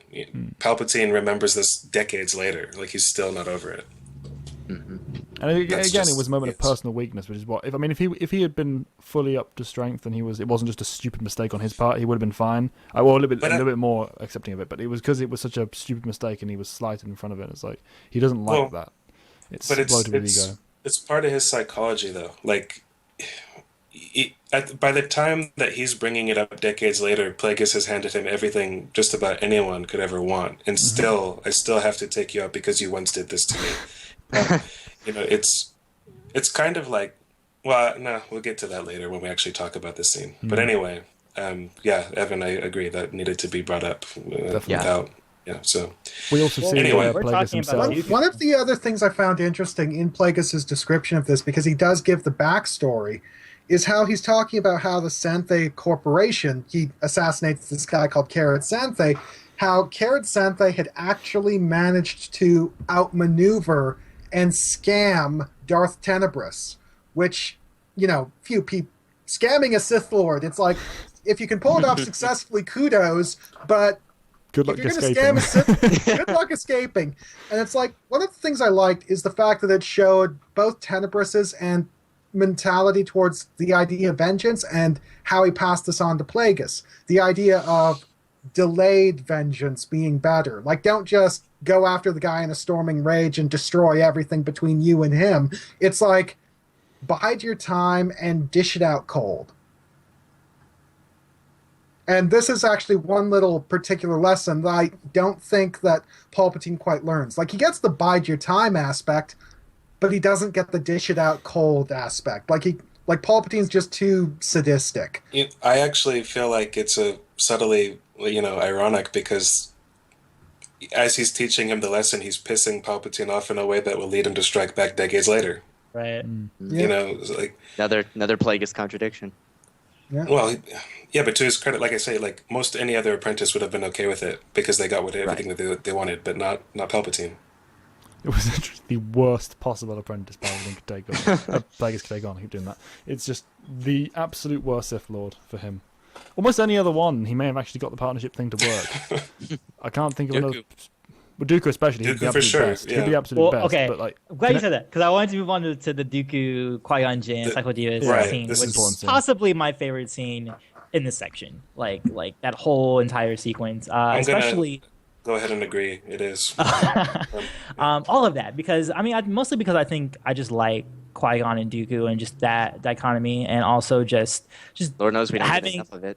Yeah. Listen, like it pissed and me off. interact with Jedi. Like, as a kid, it really bothered me that they brought up this shady Sifo Dyas guy and never talked about it again. Like, I remember being a kid and arguing with my dad, like, are they just never going to tell us what that was all about? like, I what didn't a still stupid... Well, it's arguably the biggest plot hole or the biggest plot absence in the entire... Right, like, you're telling me the Jedi ordered this and they didn't know? And, like, why did that Jedi do that? Like, I mean, like, I love that this was not only an answer, it was a great answer to that. Now, if only TCW didn't come along and screw that up with their the Lost One episode, because... I'm going to pretend... Well, it doesn't really change the... It doesn't change the birth thing. It just changes the aftermath. Not drastically. The dumbest thing about that was just the fact that a lot of the plot hinged on Dooku trying to cover up his involvement, but then he murdered the informant in person. So, like... no, it's just baffling. Yeah. Other than that, there's no real big problem. It doesn't really affect this cool meeting from a long time ago. It is weird, though. The meeting... My favorite... Oh, sorry. No, go ahead. No, you go first. My favorite part of the meeting probably was the little debate that Plagueis and Jin had. Like, just seeing Qui-Gon Jinn's defiance, like the same kind of defiance he holds to anyone who he just doesn't agree with. Like, I love that, because that's just so Jin, and Jin's like one of my favorite Jedi characters. And just to have them like their little debate about the Trade Federation and his involvement, and just them going back at each other. It was like a lightsaber duel, but with like words. Like, it was really pretty dope. Actual sparring. Yeah. I find it funny because I dislike Jin. He's one of my least favorite Jedi, and I loved the sequence for the same reason as you did. So it's like goes to show how we can both love the same thing despite having complete opposite opinions of the character. But the only thing I felt I didn't like about this entire scene was it was the one part of the philosophy in the book that I felt was a little bit forced. Like, it wasn't like glaringly poor or anything. What do you mean? To me, like, the entire conversation seemed like it felt like, why are these guys just sitting around talking about this? But why are the Jedi not thinking, why is this banker Mune referencing this and bringing it up in a really weirdly specific way and all that kind of jazz? And like, I don't think it was terrible, and it's not like the plot hole or anything. I just felt it was a little bit forced. a tiny bit. Because They already they're suspected that he was supporting the Trade Federation, and I think that's actually very public that Tomas Collings was supporting the Trade Federation, or if I'm not but then mistaken. They reference it in none the of them Senate. had alarm bells going off. Yeah. The fact that it's like, so what would happen if an army attacked the Republic and you were called to Oh, well, arms? that- yeah, and blah, that blah, blah. portion- I was like, are you not kind of showing your hand Yeah. a bit there? You're Yeah, that Bit on the specific nose. thing. Yeah. Yeah, and then that Well- kind of led into the whole, well, Jedi don't do this. They only come into the fight when they need to. And blah, blah, blah. But what if you needed to? And what if an army was raised and, say, grown? It's like, what? Well, but I gotta kind of disagree because that's exactly where Sypho's coming from. He's like, "What are you talking about? Like, why are you so fixated on this?" You know what I mean? Yeah, but Cypher's the only one that kind of holds on to that and is like, and then goes, because the seed's planted, he goes and does things about it. At one point, it's just the two. Everybody else left the room. Yeah, Dooku and Cypher, because Qui-Gon walks No. off. And No, Qui-Gon Dooku's goes- not Does in. Dooku walk No. off that point? It's just At one- Sypho and Plagueis. Yeah, at one point, it's just Cypher Diaz talking with Plagueis. Oh, okay, my bad then. I know I found it amusing that Jocasta knew was coming there? over, and that how, like, tongue-on-cheek line about say, it's from Sorry, she can't know in the film, so I can't tell you. She can't have any reference to Camino. I really like that. It's fun. Like the dark side, like, And the- nope, don't tell her about Camino, because otherwise this entire thing falls flat. Yeah, I love that part too, where Darth is like, nope. Sorry, it literally says, I'm sorry, the name of the planet was on the tip of my tongue, the name of the organization was on the tip of my tongue. Yeah, I And thought it that was seems kind of... to have been caught. And so I was like, I'm going to go and order a clone army. It's like, Well, no, not Bit at odd. that point. no. That comes but- later. Well- okay, is that my not ignorance? No, it's just the breadcrumbs. It's the breadcrumbs. They meet Oh, again that's later. Fine. That's fine. For those who don't know, I haven't actually read the entirety of Plagueis. I'm coming in. Really? I read it literally Oh. 3 hours ago, this act. So I've not seen the rest, so that's my ignorance. I Well, apologize. in that case, Well, we're it's getting good. your fresh opinion. Exactly. And you're supposed to be doing it part by part, so... You don't know that yet. No, I don't know that yet. It's because what it's a was I Sith book, gonna I say kind of about put it on Qui-Gon? the shelf. No, not Qui-Gon. I like that at this point, he's keeping tabs on Dooku a little bit, like kind of going like, this guy like might be someone who I want to take. And then it's funny that Palpatine later actually ends up Uses taking him. later. Yeah. Yeah. Yeah. Well, Well, that's Palpatine it. uses later in the book. He was apprehensive about Plagueis and Dooku meeting for that exact reason. Well, When Yeah, he actually sees because- that he came from a meeting with them, he's like, "Uh-oh, like, Yeah. what's that about? Why is he meeting Jedi?" Like, yeah, he didn't like Plagueis never told him, so it just gave him more reason to be paranoid about it. But This is that's this is the time where he's like, Plagueis is like letting him do his own thing. Like he's like, "I'm not. You do what you need to do. You're a senator. Like just go." Well- And like, I'm not telling you what to do anymore. like, but we haven't discussed it. Like, it's such a cool, like, it's so in Plagueis' character he went there to talk to Dooku because who knows, like Palpatine could get run over by a bus or something. Like you know, like what It if literally what says that, happens if- basically. Yeah, like what if I don't have him anymore and I still need like a backup apprentice? So, but then he gets more interested in Cypher Diaz because he's like, oh, I can manipulate this guy into, furthering my plan in a different way. So, his whole reason for going there was chiefly about Dooku, though. Yeah, and Sidious, is being the paranoid person that he is, thinks, oh god, I messed up slightly with the ordering of the assassination of Kim, and maybe he's trying to replace me with this Dooku person. Oh my god, what's going to happen? It's like, and That speaks Plagueis... to Sorry, but... that speaks to Connor's point in the last episode where Plagueis handled Palpatine wrong Yeah. because he doesn't key into like what Palpatine's thinking. Yeah. He's just like, yeah. Because the funny thing is, I know Plagueis this. specifically notes that he says that he doesn't tell Palpatine about the Jedi because maybe that would be something he's thinking. Like, he doesn't want to promote that thought, and then goes and walks straight up to them and says, "Oh, hi guys, that I met just last week." Then in the next kind of when kind he of comes making out, all the we'll see- wrong yeah, mate. choices there. Yeah, it seems a bit like he's playing his cards a bit wrong there, which he always does with Palpatine, so it's not exactly out of character. Yep.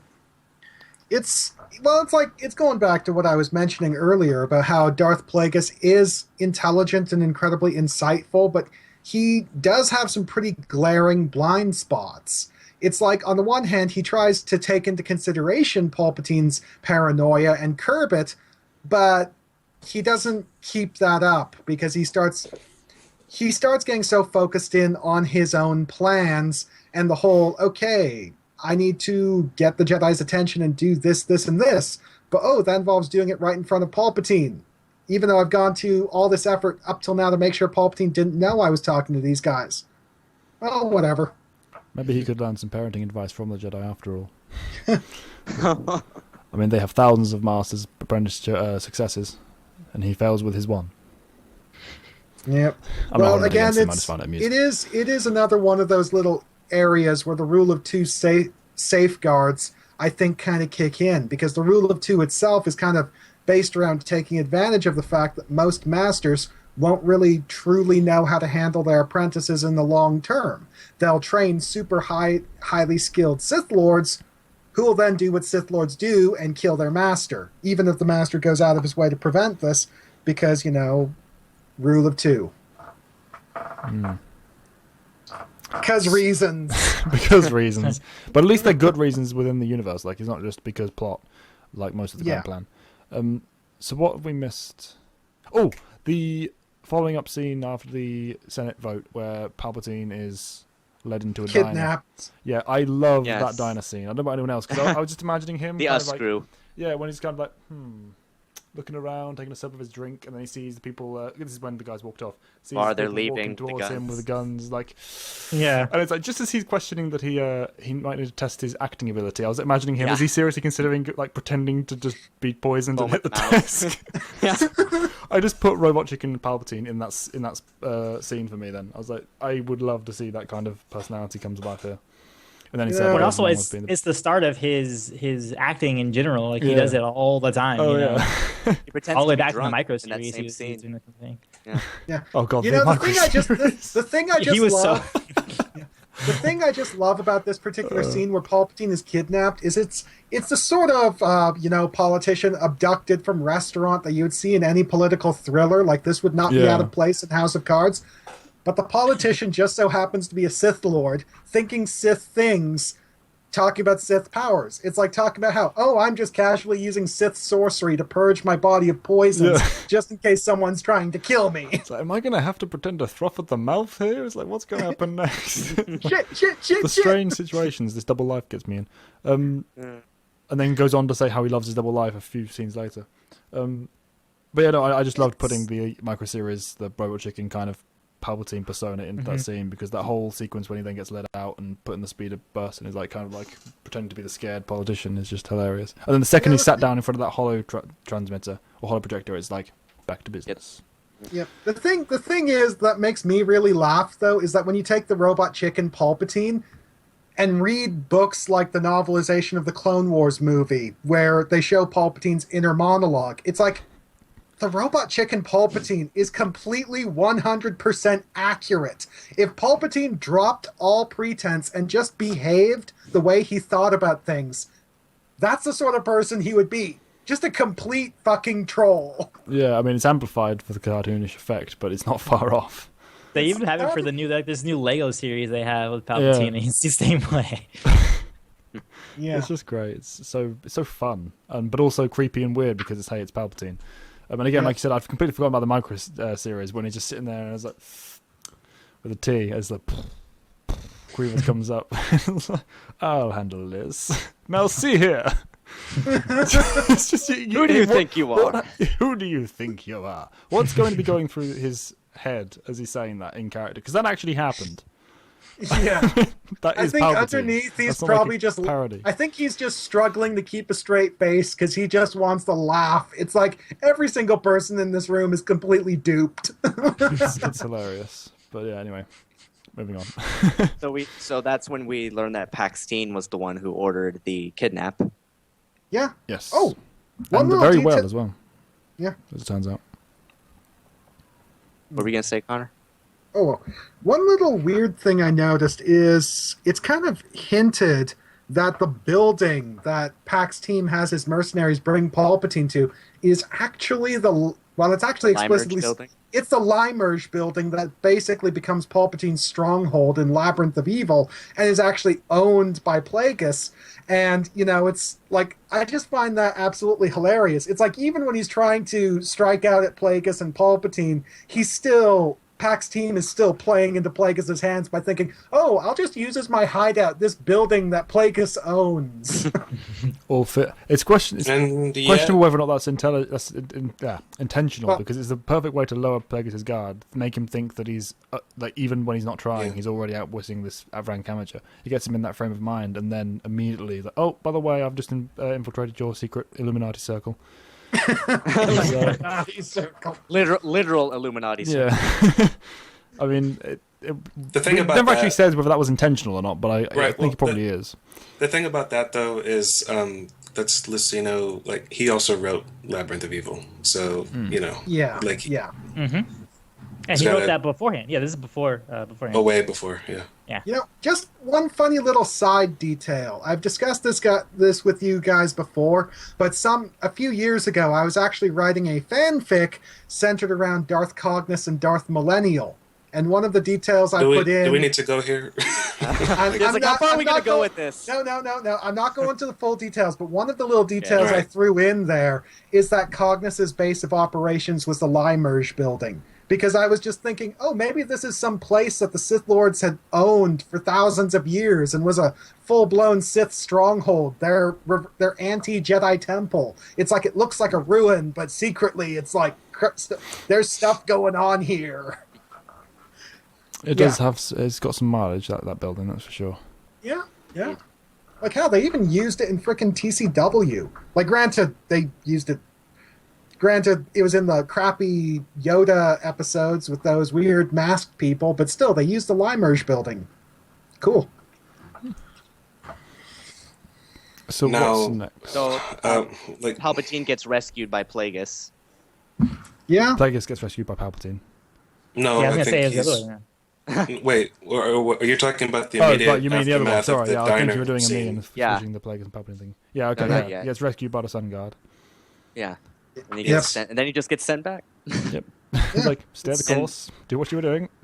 All part of the and plan. then we Thank you for saving me. Yeah. And then we get into the Order of the Canted Circle. Yeah. Plagueis's little club. Well, it's not his club, but it's a club.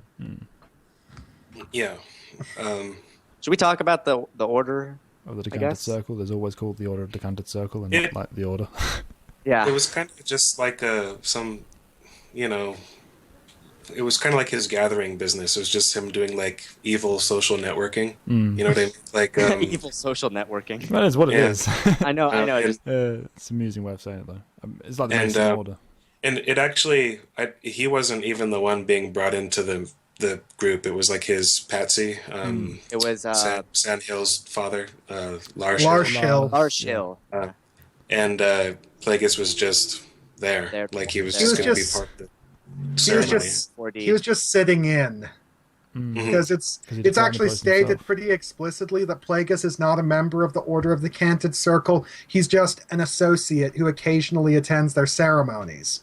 He was offered, but he declined. Yeah. Yeah, 20 years before. And then the ceremony turns a bit more violent. Yeah, he nearly dies. Like very nearly, So and a rare lapse of judgment. Also, 114D was there. I found that weird. Did anyone else find that weird? What? 114D was there. being there. Oh. Yeah, I feel like he was kind of like just like he was really prominent in the first part, and then in the second part, it's kind of like he just was like, "Oh yeah, that's right. He has 1140." Like it just was there. It seemed odd. It's like, oh, I'm here to help. I can stick this needle in your arm and stop you from dying. It's like, block convenience alarm going off in my head. Yeah, he could have been established throughout, like that he always was a company, or he would always be with Plagueis, but it wasn't really like brought up as much as it was in the first part. And then it goes on afterwards to make it sound as though he's just been sat in Abelar. I should remember the name of that place. Abora, that's the one I'm thinking of. He's just been there the entire time. Like, and for some reason, he was in this room at this one point. But no, that's not what happened. Like, he's there for a period of like a couple of decades after Plagueis becomes a recluse. But he's there beforehand as well, isn't he? Yeah, but nowhere does it say that that's all he's been doing. Oh, okay, fair enough. I just found it was a bit odd that he happened to be in this Decanted Circle. I mean, why would you take your droid to that? Well, I don't know. Like, it doesn't... It just seemed a bit weird. But but apart from that, the scene was like, God, that scene. The ceremony... So basically what happens is... It was just like something out of... it was like something out of an opera. Like I personally, it's like especially with the book's description of this taking place in a darkened room on this elevated circular platform. I'm just imagining this scene playing out almost like something out of a stage play with really great gore effects. Like the whole and then blood just smeared all over a shadow wall. Blood Well, I have spraying to- everywhere. I have to say, this is one of the best moments in the audio drama. Not because it's an action scene necessarily, but because of the musical choices and like because it really comes out of nowhere. And I'm sure it's surprising anyway, even if you're just reading it. But it's, for me, more fun to listen to. Yeah. It's definitely has. I definitely think it has a lot more shock value than Venemus's surprise attack. Personally, Yeah. Well, Yeah, yeah, 'cause because Venomous- this actually, I mean, this has a lasting impact on. He And almost the- dies. Yeah. The other thing is the fact that this sort of thing, even though it's out of nowhere, makes complete sense. It's not like Venomous, who's never hinted at, never referenced before he shows up. Like, this is the sort of thing where it's like, you're not expecting it, but once it happens, it makes complete sense because you realize that, oh, well, Plagueis can make mistakes, and this was planned by someone who frickin' wants him dead, so...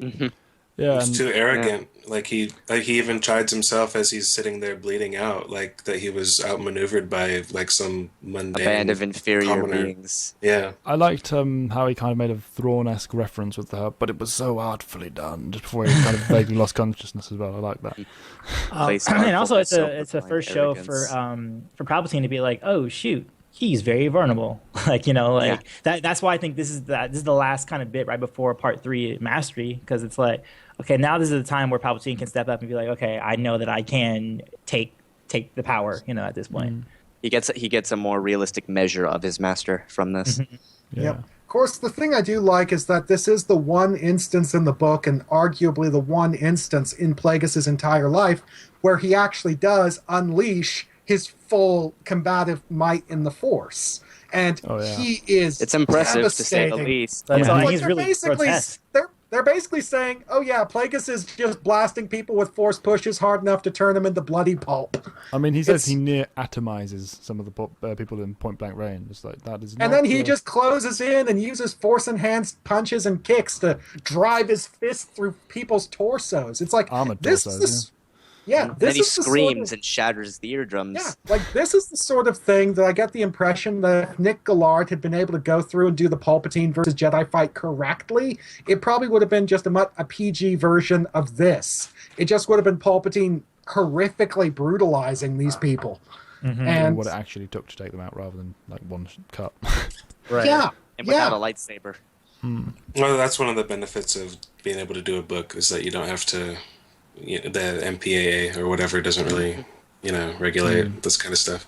Yeah. And that and And- the budget. It's just Yeah. you're right. Budget's not. Any problems with Star Wars is not because of Oh, lack well, of not budget. budget. No, that's true. But there's also a benefit. Yeah. But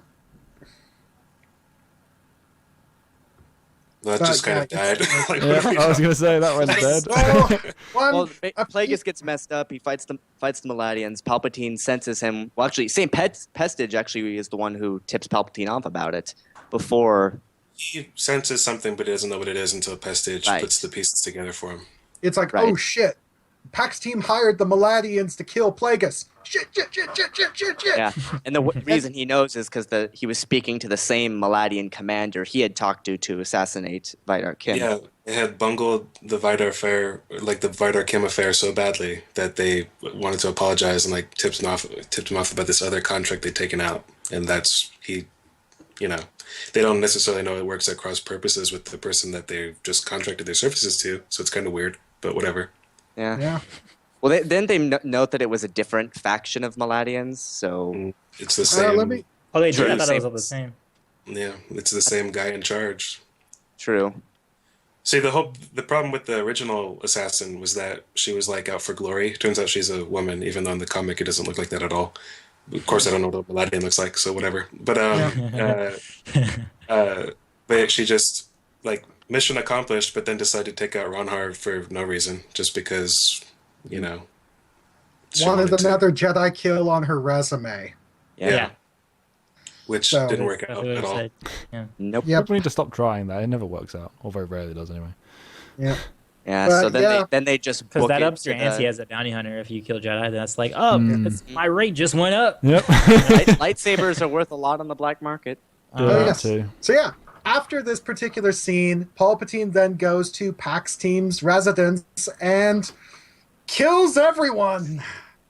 It's like He discloses his distaste very violently. Yeah, he slaughters Yeah. children. You know, that's yeah, about it's as like this whole sequence seems like something out of The Godfather. It's like attempted assassination fails, retaliatory assassination, everybody dies. yeah. And Plagueis even Violently. kind of points him towards that. Maybe you should bring some swift retribution to these guys. Yeah. Tells Here's him my- not to do here's it, my so- lightsaber. Basically, Palpatine single-handedly perpetrates the Red Wedding. Yeah, the vision of him, like, it specifically describes as he looks in like a reflection. He sees the palo face and yellow eyes and the red hair flying behind him. Face kind of- contorted in rage, red hair in electrified disarray, mouth webbed with thick strands of saliva, eyes a radioactive shade of yellow. It's ridiculous. I mean, this guy jumps onto the dinner table, like specifically explains him knocking some food aside, and goes and just massacres them. And this guy at the end of the table is like, It's like I could just imagine Pax Team just shitting a brick and not stopping. It's just like I love the fact that he's just stumbling backwards towards the curtains, trying to hide, just trying to voice pleas for mercy, but he's just so shocked by this. It's like, could you imagine what it would be like to be a senator of the Republic, a colleague of Palpatine, to go to work with this guy, see him every day, interact with him, perhaps, it's talk, ridiculous. gossip by the water cooler about whatever so-and-so is up to, and then suddenly he shows up at your banquet, eyes glowing red, Electrified armed with a hair lightsaber, just flailing in the wind. and just basically unleashes terrifying supernatural power and turns all of your friends into charred corpses and bloody pulp. And then he rounds on you. I mean, It's you kind like- of lose some of the effect of being the reader, because like if you put himself in his perspective, like he's won, like nothing's wrong. He's just sat eating dinner, and it goes from everything's fine, he just executed a successful assassination, to what the hell, ungodly, devilish, hellish power that I didn't even know existed in the universe is now slaughtering my colleagues in front of me, and oh no, I'm dead. I think Roasted at that alive. point he thinks Palpatine's dead anyway because he doesn't realize he's been saved. Yeah. Yeah. So It's just, Yeah. I don't think he had time to think about anything you just said. He just well, that's true. died. Yeah, but it was like, it's just. But I mean, the horror would have been magnified by the fact that we know lightning exists, we know, or Sith lightning exists, we know that people can do this sort of stuff. Like he has no idea of what the. Oh, hang on. Oops. What forces can do. And we're back. Sorry about that. Webcam's cut out. So Palpatine's standing on the table, flailing madly and killing everyone Max Leem works with. Pax. Pax Leem. Okay, Pax so yeah, Team. basically... Pax Team. Is Max Leem a character? I'm feeling like that might be a character. Oh, you know what? Max is that Leem, the woman? Is that the woman name from of- Rendezvous? I think that's the the one we name couldn't of, think of the other day. Wee's Wee's Master, yeah, in Yeah. Rendezvous. Yeah, Max Leem and Pax Team. Okay, Yeah, it's- so they're- I'm not going crazy, right? There is some similarity there. Yeah, yeah. Yeah, So, it is that. It yeah. is that. Good to know. And they're both Gran as well, so. Yes. Yeah, Anyway, pretty yeah. much. So yeah, basically something out of The Godfather. Palpatine kills everyone. Yep. And then we basically got the last chapter of this act, Investiture, which starts off by basically just describing the immediate aftermath of all of this carnage. It's like one of the things I found so interesting is that at the Phobosy Lodge, where the Cede Circle battle took place, it's like the Jedi showed up apparently almost immediately after Plagueis and Palpatine left.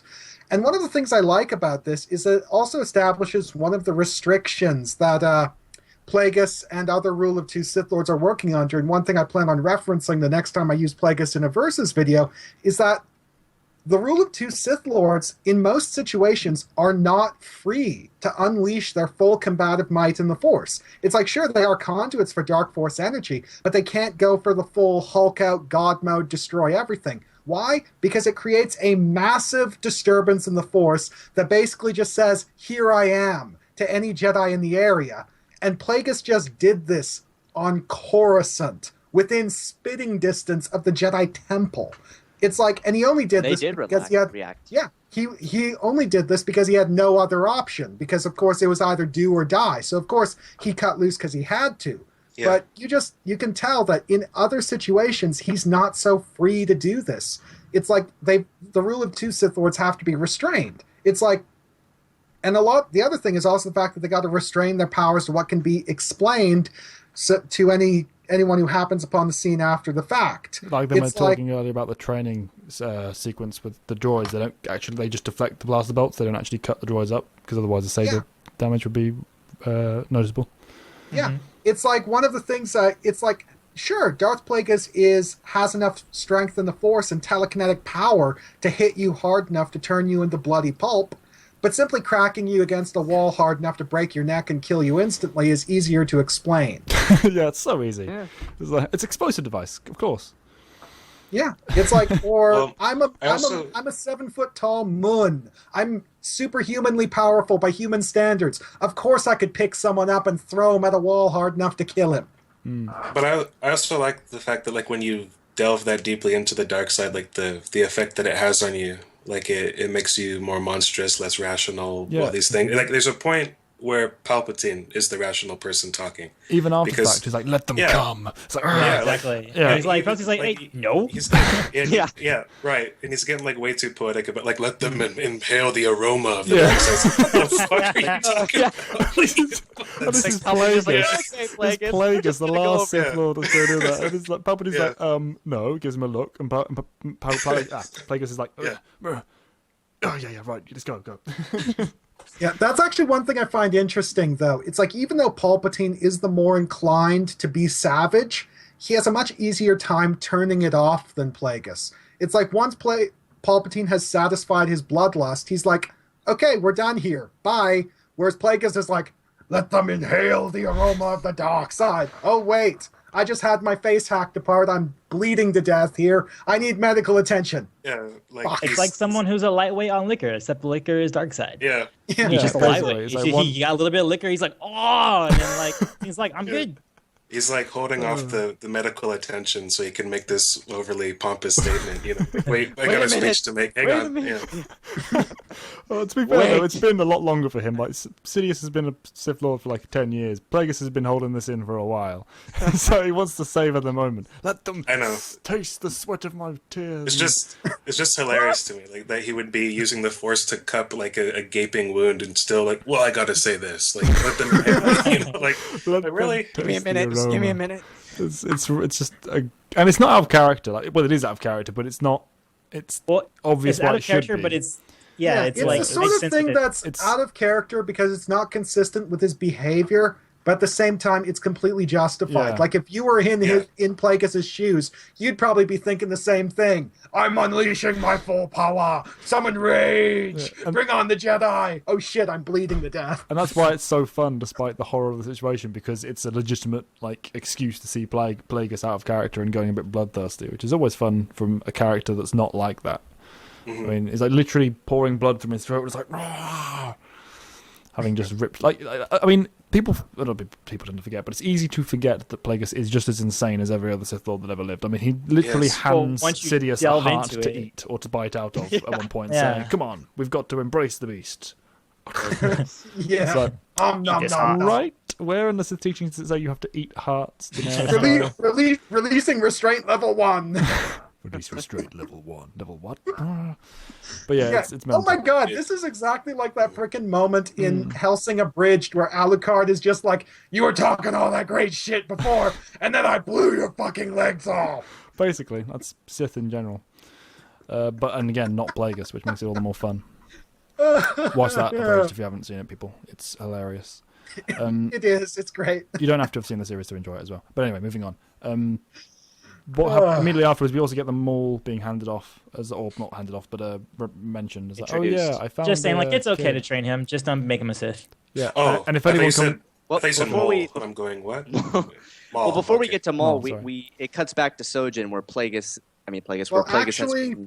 Actually, this thing, Plagueis' initial convalescence is taking place on his private island on Munalinst. Abora. It's like Palpatine goes there, and one of the things I found interesting is that this is the first time that Palpatine's being brought to Abora, and he's finally being exposed to that vortex of dark power that he's wanted to see since the beginning. And it's like, and it's basically Plagueis's personal dark side fortress. Sees his lab and everything. Immediately after having seen him at his lowest, he's now saying like, "Whoa, okay, Plagueis is more powerful than I was thinking." Yeah. Yeah, and then walks in. Coincidence? Like, oh, by the way, we're postponing It's like, our lives. I'm not quite there yet. Or extending our lives. Quite not yeah. Plagueis level. It's like, not there yet. And then it's like, The droid is just like, well, he's got some pregnancies in this room. It's like, wait, what? what? What? Yeah. So, and it's like, oh, don't doesn't worry, make we're the last sense. Sith. I'm making us live forever. And then leads him into another room. And it's like, Venomous just floating in a tank. Yeah. Like, God, what horrors he must have been through. Poor Venomous. Oh, yeah. Still, it's just like, this is the other thing I do really like about Plagueis. It's like, even though he's all about the scientific side of the Force, he's still just as much the evil, mad scientist as the ancient Sith alchemists. He's still all about experimenting on people and doing horrible things. And, yeah. Well, I mean, he refers to the things in his cages as things that he loves, but it's love without compassion. Which is so fucking messed up when... It's like you don't Yeah. even have to stop and think about it. Just listening to that think basic description That's is more fucked up. like, it just seems more like obsession than Yeah. like, Yeah. I mean, I'm not sure that he really has a concept of love at all. Like, Yeah. if that's, That's all Even it was. Palpatine's ultimately. like, this may be the first time I've ever Love. heard It's not you actually love. yeah. use the word. It's like, that's the best term for it, even though it's not Yeah. really the best term for it. Yeah, he's not But even it's happy. the thing, like, for me, as Plagueis, that is love, because that's as Yeah. close to love as I'll get. What is love? Yeah. Not the Yeah. kind of love most people will be down for. No. It's just Plagueis. Yeah. Still, it is kind of interesting because it's like the love that a Sith Lord can possess is a very possessive love. It's like I don't care about how your feelings on the matter. All I care about is how you make me feel. And that's that's one of the things I remember Matthew Stover talking about when he was doing an interview discussing the Revenge of the Sith novelization. This is basically the reason why the Anakin-Padme relationship fails. He's referring mainly to Anakin, but if you know anything about Padme, she's just as bad. She's insane. Their relationship Just as is crazy as basic. Anakin. Yeah, their relationship is just... It's like, Yeah, what? their relationship with one another is based on a very possessive love. They're very much focused on how the other person makes them feel and don't really have much thought given to like what the other person is feeling beyond how it makes them feel. Which, is the most unhealthy kind of love. It's a codependency, whereas, yeah. And it's kind of interesting to think about it from that angle because it kind of puts Plagueis' relationship with his test subjects as Plagueis himself is very much a parasite feeding off of them, because that's essentially what a codependency is. It's a mutual parasitism. Now, I don't think that Plagueis' subjects feel the same way about him, but that's how he I thinks. don't think so. No, it's very much a one-way road here. Yeah. At least it should be. I'd be concerned if it weren't. Yeah. Yeah. I mean, he has the ability to program them. I mean, look at the intro. Yeah. Like, that was actually one of the scenes in this book that I found most interesting. Earlier in part 2, it's like he's experimenting on this Yinchori, and he finds a way to bypass the Yinchori's immunity to force-based telepathy. I mean, And there's it's a precedent for it. It's not like this is the first time. Like, you can work around such things. Like, Luke specifically, spends years trying to work out a way of getting around the Salamari defense, doesn't he? Yeah. Well, it's not the first time in terms of publication. Or, I mean, like, the chronology, it is... I mean, Luke's later. No. Yeah. I mean, like, the whole mythos as well. Like, it's. I like the fact that it's being developed more, because it's not like, well, this person is immune to telekinetics, and that's it, or telepathic power, and that's it. And that's one of the things I like about Plagueis himself. It's like he looks at forced attributes and doesn't just take them at face value. He doesn't assume that the Yinchori resistance to force suggestion is an immunity, which the Jedi do. He's like, no, there are certain elements at play here, and I got to find out what those elements are so I can perhaps bypass this immunity here and perhaps take what I've learned and apply it to other situations. It's like he never takes anything at face value. He's always trying to figure out the precise mechanics. And it feeds into the midichlorian research as well. It's not like a side project he's just doing for no reason. Yeah, but he takes like a living person and turns him into a test subject, and that's how he gains his insight. A Jedi wouldn't conduct that kind of research. Oh yeah, Couldn't, he's Plagueis is fucking Dr. Mangala. Like, there's no two ways around it. But at the same time, you can still kind of admire that refusal to take things at face value, that willingness to question, which I think is a good attribute. It's just Plagueis, like everything else the Sith do, takes it to an unhealthy extreme. Plagueis is not more than Solus, basically. That's where the line is drawn. That is where the line is drawn. It says that he's engaged in like vivisection, like he's combining like different species together. Like, I mean, he's just like sewing bits and like an arm off this one onto this one. He's horrible, you know. Jedi wouldn't be doing that. To me, the modern Solus embodies the perfect balance of Jedi and Sith, of just a moral being. It's like sometimes you make things better by curing this horrible disease. Sometimes you make things better by killing people. I'm not talking about Morden. I'm talking about Plagueis. I know. I'm just talking about like defeating the Krogan and then again like helping them later. I don't know. Are you referencing to that? I don't know if you're aware. Oh, maybe he was. Never mind. I was just quoting Morden's little quote there because it's like that you can just get the feeling that Plagueis would probably say something very similar if asked to explain himself, but he expresses it totally differently. Like, Plagueis is very much in the negative. He's very much in the whole evil, mad scientist realm, whereas Morden's a lot more balanced. He's the mad scientist, Morden's the doctor. Is the distinction, I think. Could you imagine what it would be like to see an interaction between the two of them? I want to see interaction between Star Wars and Mass Effect full stop. So many species. Totally do it. No, maybe not. So many species. Depends on how far out we get. Yeah, so many species in Mass Effect I want to see in Star Wars. It was one of the best things about Mass Effect. But anyway, that's a side thing, sorry. That's pretty much We're introduced to Plagueis' new face gear in the sequence too. Oh, that's right. Oh, yes, all the way up his neck, his jaw, which I like. He's now another Sith Lord with a breathing apparatus. Haven't seen that. You have to have one in every story. Jedi lose hands, that's the rule. Sith lose jaws and throats. That's how it works. It's so true. Yeah, it's like, Sith Lords with breathing apparatuses. That's the situation they put themselves in. They put themselves into harm's way because that's what they do. So of course, at some point they're going to have to put themselves together with something. What's funny is I actually like. Sorry. I'm just saying you have to have some kind of callback to Vader's design somewhere. That's it. Yeah. Despite the fact that Vader is referenced in this book later, I mean, whatever. Oh, I just mean you have to have that image because it sells posters and toys and lunchboxes, and don't you see, like, the horizon, That's all what Kylo Ren is. Oh my god. Could you imagine Darth Plagueis and Darth Malak meeting and basically saying, "I'll show you mine if you show me yours," and they both take off their masks. Gross. Jaws and shaping holes in their faces.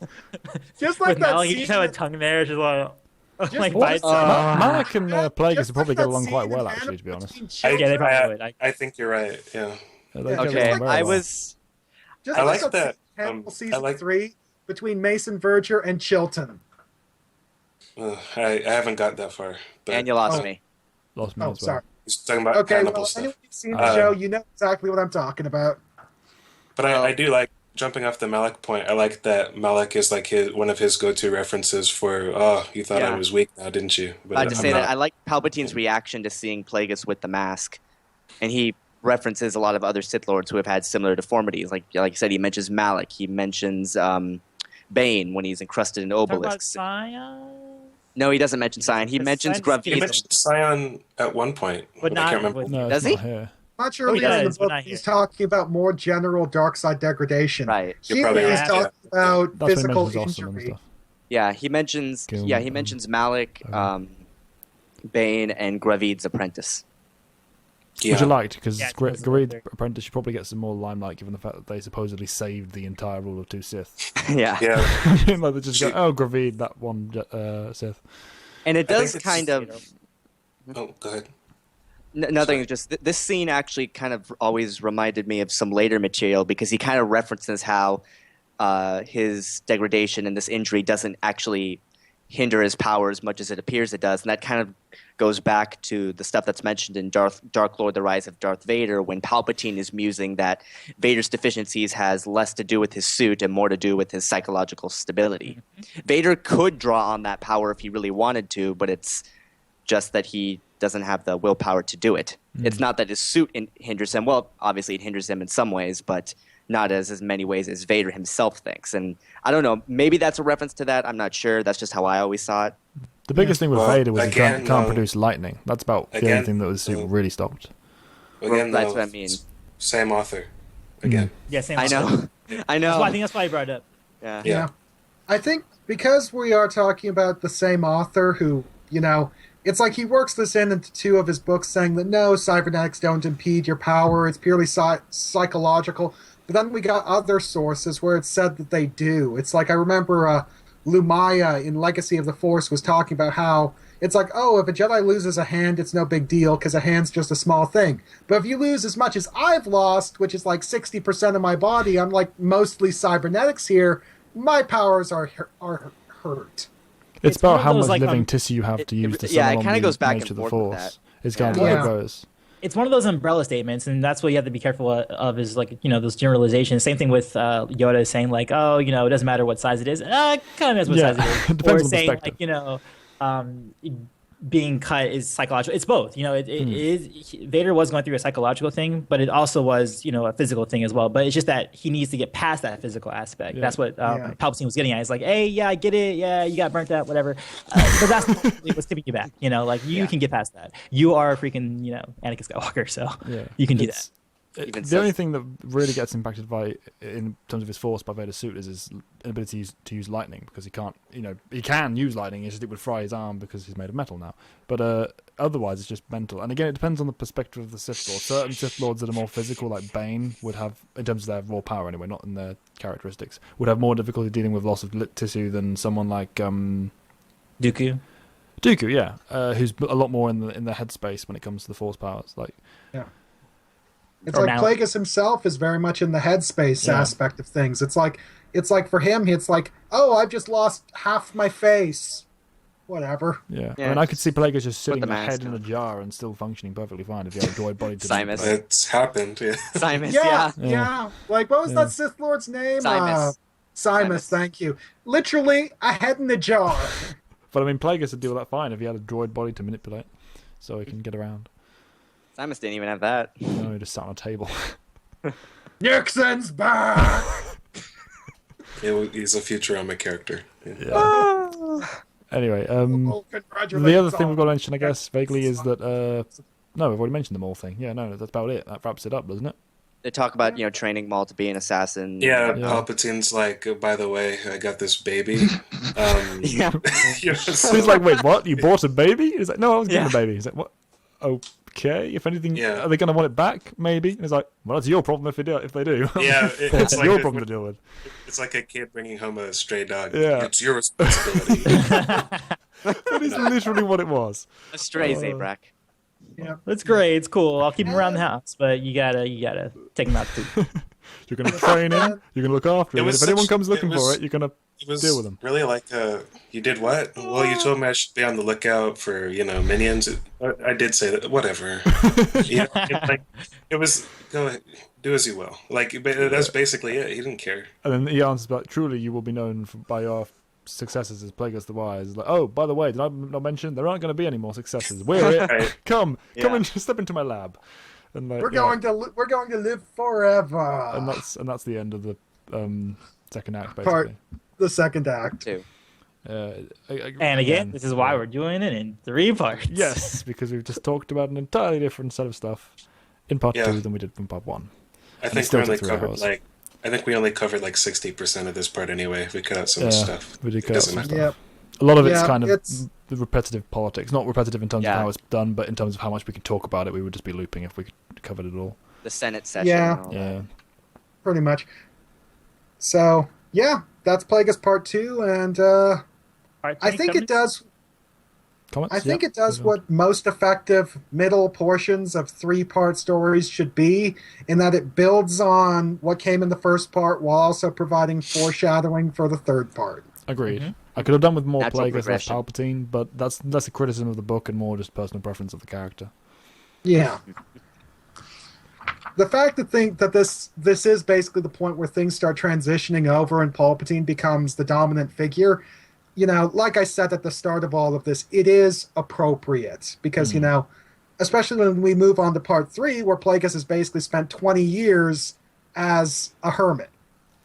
Not much to talk about. I mean, back and forth conversations with 114D will only get you so far. Yep. Yeah. But yeah, I liked it. It was good. Looking forward to reading the third part. Yep. Yeah. Reading any comments? I'm trying to think of like a better way to end it than that. We've got to do comments, I guess. We can move into that, or Yeah, pretty much. Yeah, let's move to the comments. Yeah, All right, does so does anyone else comments. have some closing statements, or Closing statement. I guess, this is one of the expressions we touched on it in the first part, where like we talk about how like the Force can strike back, and this is kind of like Plagueis rationalizing what happened to him is another expression of that, and that heavily colors the third part, which we'll get into next time. Yeah, the third part is a huge prophecy portion and all of that. before it's striking back. okay? Yep. And Who wants with to have that- comments? Who's doing comments section? Oh, I don't. Do we even? And it all falls we got apart we got our first volunteer. First one to speak. because it was going so well thus far.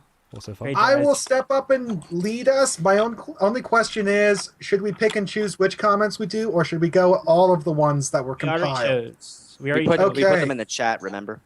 Oh, yes. Well, I got the little document open. So but we- our We The already one we chose. settled on is not in the chat. I thought. Oh, I thought we. not in I the thought someone document. put it in. No. Sorry. It's in the Word document that Matt sent out earlier. I got it open right now. It's the Bane We'll do it one. live. We'll do it live. Welcome to It's Poorly Bane Planned Sithari. Podcasts, people. That's the one who's doing. Yep. Well, the first comment is from this guy called XX Stretch. We're not doing it that We're way. not- We're doing remember- one comment and we're all gonna talk about it. Yeah. Let's all the do comments. this. Let's do this. I'm gonna post it in the chat, and you can read Yeah. it there, Connor. Okay. Just because we're terrible at communication here. Okay. A question for your next Council Forcecast Can episode. I say that commentary is going to be horrifically disappointed at this point? If you could pick any Star Wars character or canon Apologies, to have their own extra Netflix- something. Sorry. I say we should go back to his comment because it's worthwhile, I think. But let's do this one first from Bane the Sithari. A question for your next Council Forcecast episode. If you could pick any Star Wars character, EU or canon, to have their own Netflix series, who would you pick? Personally, I'd pick Revan. Elizabeth and Wendung Esterhazy, hands down, no one deserves the series more. Oh. I just want to say real quick, Connor didn't say he'd pick Revan. The person Yeah, asking the yeah. question said that. Yeah. So yeah, Scout for me. Personal. For me, Exar Kun. Like an adaptation of Tales of the Jedi done as a TV show would be great, because it's like on-running comic series. It wouldn't really fit well into a movie or movie series, but do the whole thing as a TV series with Exar Kun as the anti-hero turned card-carrying villain main character, the villain protagonist. That would be pretty awesome, I think. Have the guys who did Helsing Abridged write it, Yes. for yes. reasons we know. Yes. Just because it's like Exar Kun is a freaking diva. He's a hardcore raging attention whore. It's like one of the things. It's like if Anakin Skywalker is the moody, angry teenager stomping around being all emo, Exar Kun is the attention whore, the prankster, the class clown. Now give that guy supernatural powers and watch him go. I wouldn't call him the class clown, but he's definitely the diva. Yep. So what do the rest of you think? What On would that, you go or for? our own What would you go for in terms of your Well, characters? Yeah. Or that, whichever. I have one if you guys don't have one yet. Yeah, go ahead. I'm just. I would love, and I kind of still say kind of pick Revan because mine kind of correlates with that. But I would love to have a Netflix series of the Mandalorian Wars, because it's something that we like hear about a lot, and we get a little snippet of now and again, but we don't have like a full like timeline of it, and like like a story revolving around it. And I would like to see it sort of in the same vein as like an Advent Children or the new Kingsley movie they're doing for Square Enix, where it's like that completely CG thing. Like some of the best stuff we get is from the Old Republic trailers, and I think like that as a Netflix series, I know it's gonna be extremely expensive, and they really would not be able to do that. But we're dreaming here. I would love to see the Mandalorian Wars like from start to finish, like from the start of like the conflict all the way to Revan and Malak going to the unknown regions. I think that would be a dope series to go through, and you'll get a lot of the Jedi conflict and a lot of those really compelling themes in that show. Yeah. Oh, yeah. Sorry. I think it'd be great. I was just gonna say you could even like tie in Zane with that. Oh, Zane, correct. Because he correlates a little bit. Yeah. Interactions with Malik and all that. Yeah. Spin him off into his own series afterward, like they do. Make it a huge thing. Star Wars cinematic. Oh wait, we've done that. Yeah. No. Okay, so Evan. Evan. For me, it would either be a Netflix adaptation of the Yuuzhan Vong War, or just an entire series based off Jaina Solo. Oh, Jaina Solo for the win. Either or would be immensely satisfying. We be need very interesting the Sword of the Jedi back. Yeah, Why exactly. did they scrap that book? That could be the name. That could be the name of the show. It would get some views. Sword of cool. that book. Huh? No, Sword of the Jedi. Not why did they scrap that book. My turn now. So I guess just since I don't know, I'm in two minds about it because you guys all came up with stuff that we haven't seen before on screen, and I would just like to have a proper Quinlan Vos thing because it's sort of noir, you know. That would be awesome. That'd be really dope, actually. Star just Wars a proper noir adaptation really of his story arcs in the Star Wars Republic comics. Just and then just carry it on. I don't need his whole life, but that story from the Clone Wars period. It's very funny you mentioned that because that would be probably my second choice. Yeah. That would be good. Correct the... All the way to the Bridge of the Sith when he survived. Correct the wrong perpetrated by TCW. Give us the proper Quinlan Vos. It just fits with like the tone of like a lot of Netflix stuff too. It does, like They do noir well, and noir works really well with Star Wars. Yeah. It's one of the easiest things to do on a small scale story for Star Wars as well. I want to see the story of Scout because the temple life.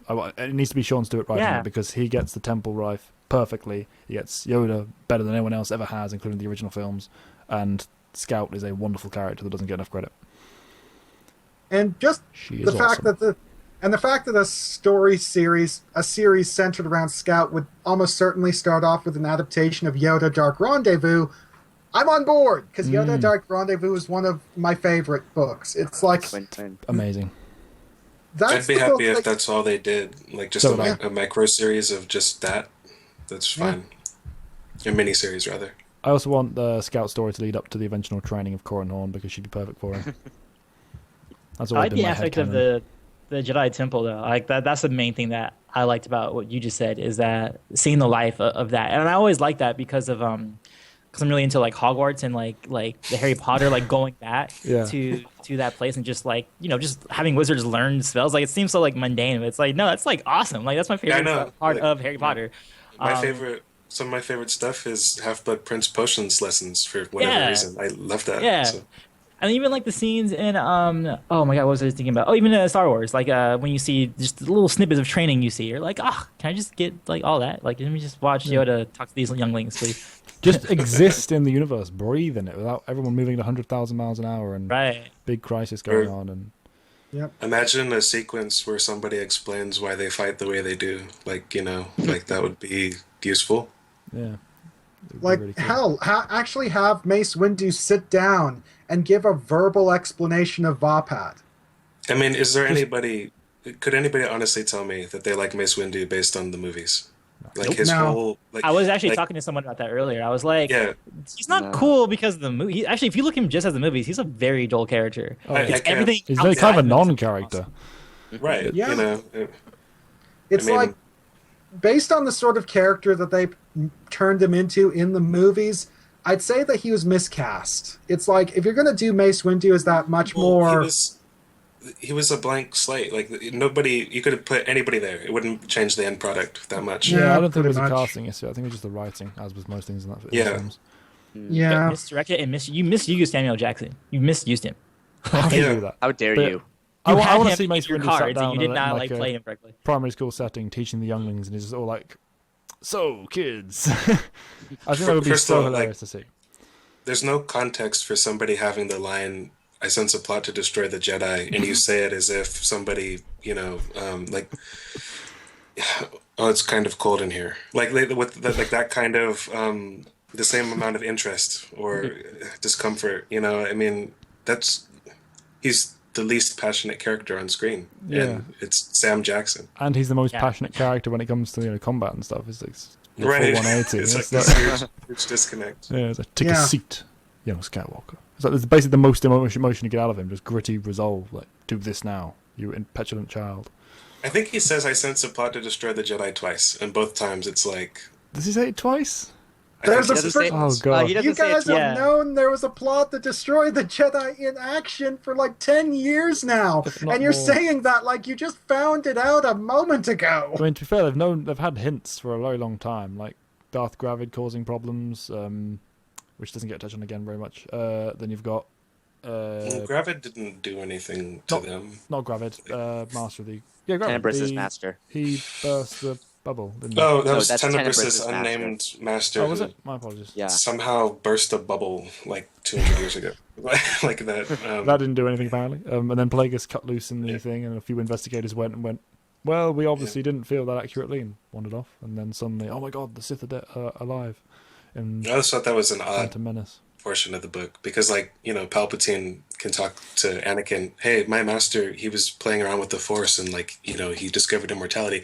And Plagueis is like, "Well," or in Tenebris, "My master burst a bubble." Like, what a stupid like what kind of Sith lore story is that? And I always thought it was kind of silly that Sidious was like, "Did you ever hear the story of Darth Plagueis?" It's like, he barely had it. He just died a few years ago. But to be fair, it hadn't been written at that point. The other thing is the fact that that's one of the only good scenes in the films as well, despite the huge flaw there. Yeah. Well, the thing is that Palpatine was pretty explicitly lying in there. It's like there were hints dropped all around that he had something to do with the story of Darth Plagueis, but he was just framing it as a legend to just another one of those little hooks to reel in Anakin.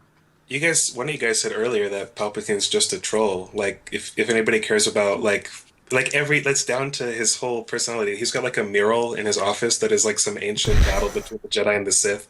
That Mace is stated to like he artistically, aesthetically, finds the design curious. Like, he's looking at a portrait of Jedi versus Sith history here, thinking, "Oh, this is curious." It's like, dude, do you not read your own history books? In terms of the trolling, it's not like Palpatine or even Ian McDermott is being subtle in that scene. Like, he's like, "Have you ever heard not at all. Darth Plagueis?" Not quite. And he leans in and just goes, "Have you heard that, Anakin?"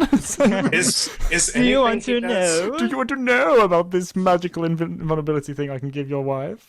Is anything he does in that movie subtle? I don't think so.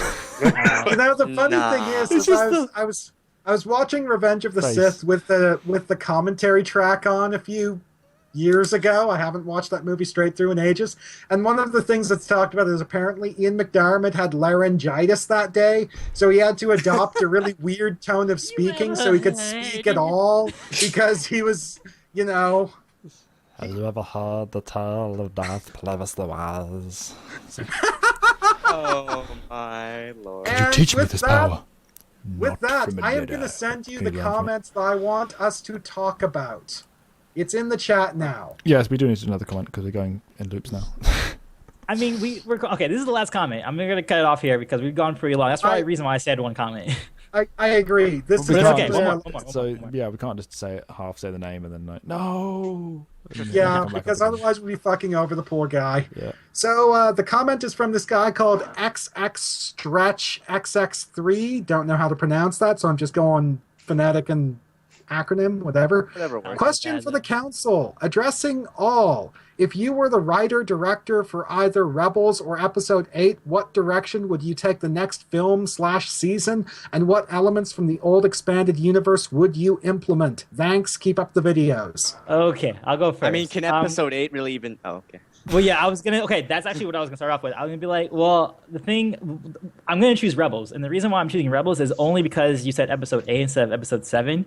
Because Episode 8 has already, like... The timeline's so fucked right now that work with it when I want to do You with can't it, I improve. can't do anything with it. Yeah. Like, for instance, if it was Episode 7, I would say I actually would have still included like the same characters, but in a different context. Like, I would have had Luke's new Jedi Order like actually established, and Rey was like one of the students Rey in the was a Jedi student, yeah. Order, and it was just her, building in that Like scenario. Jedi Academy. Right. But that's not the case. So since you did Episode 8 specifically, that's against the rules. I can't take that one. So I would do Rebels. And I would probably, like, it's probably pretty obvious, but I'll try and fit Starkiller in some way.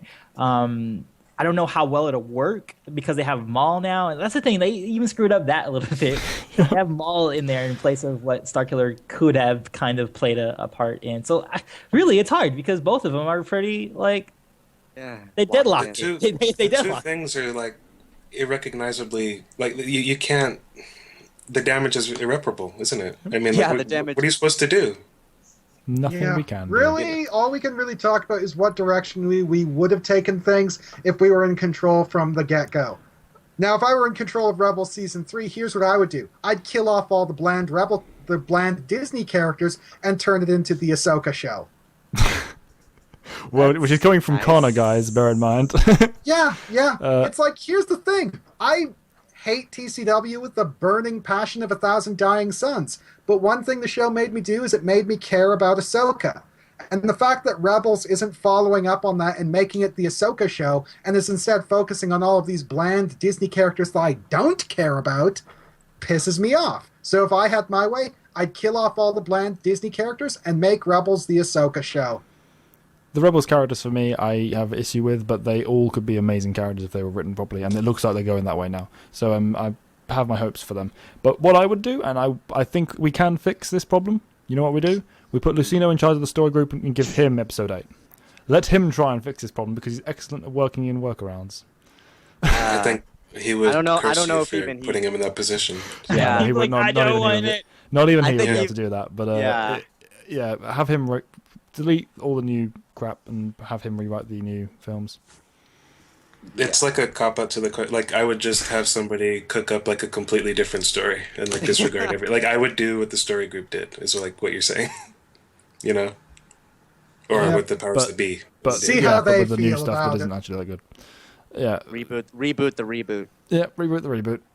Best thing we can do at this point. But no, okay. Serious answer to the question though. I don't know. That's the thing. That's would the honest definitely answer. I don't know what they do because. All right, first off, what would you choose? Rebels or Episode 8? Which one of the two would you try and choose? Rebels, it would be my preference if I was forced to write the show right now. I would go for Rebels because again, Yeah, Episode me 8 is too. irreparable. But Rebels can still fit with some major tweaks. It can still fit within the pre-existing notion of the universe, like what we know it to be before this great change. So we can still work with that. And I like the characters. The characters are workable. They all seem good. They're really solid bases, good concepts. Crew's got some good chemistry. They're now, as I said in the Rebels review, they've hammered out the natural writing style better. They're going in a direction now. I want to see where it goes. I don't know what I would write for it though. Honestly, hopefully something good. Hopefully something good. But I don't pretend to be a writer. I have no ideas. Neither do I. Something I would definitely do is I would definitely make an effort to fix the Inquisitorius. I would definitely try and make the Inquisitors what they originally were. Maybe Yeah. even introduce characters like Jarek. Jarek, yeah. Yeah, it's like, that's one of the things that I don't get about the Inquisitorius, because so many people talk about them as, oh, they make sense. The Sith Lords are keeping their minions weak so they don't become a threat. But here's the thing. Palpatine is the sort of powerhouse who is able to effortlessly curb stomp 3 renowned Jedi Council masters. He has a very different idea of what constitutes strength in the Force. The sort of person that the Jedi view as a renowned master, Palpatine views as chump change. Which means that the Inquisitorius, he'd be more comfortable with them being a lot more powerful than they are. He wouldn't restrict them nearly as much as they're depicted in the show, because he's a lot more capable of controlling powerful servants.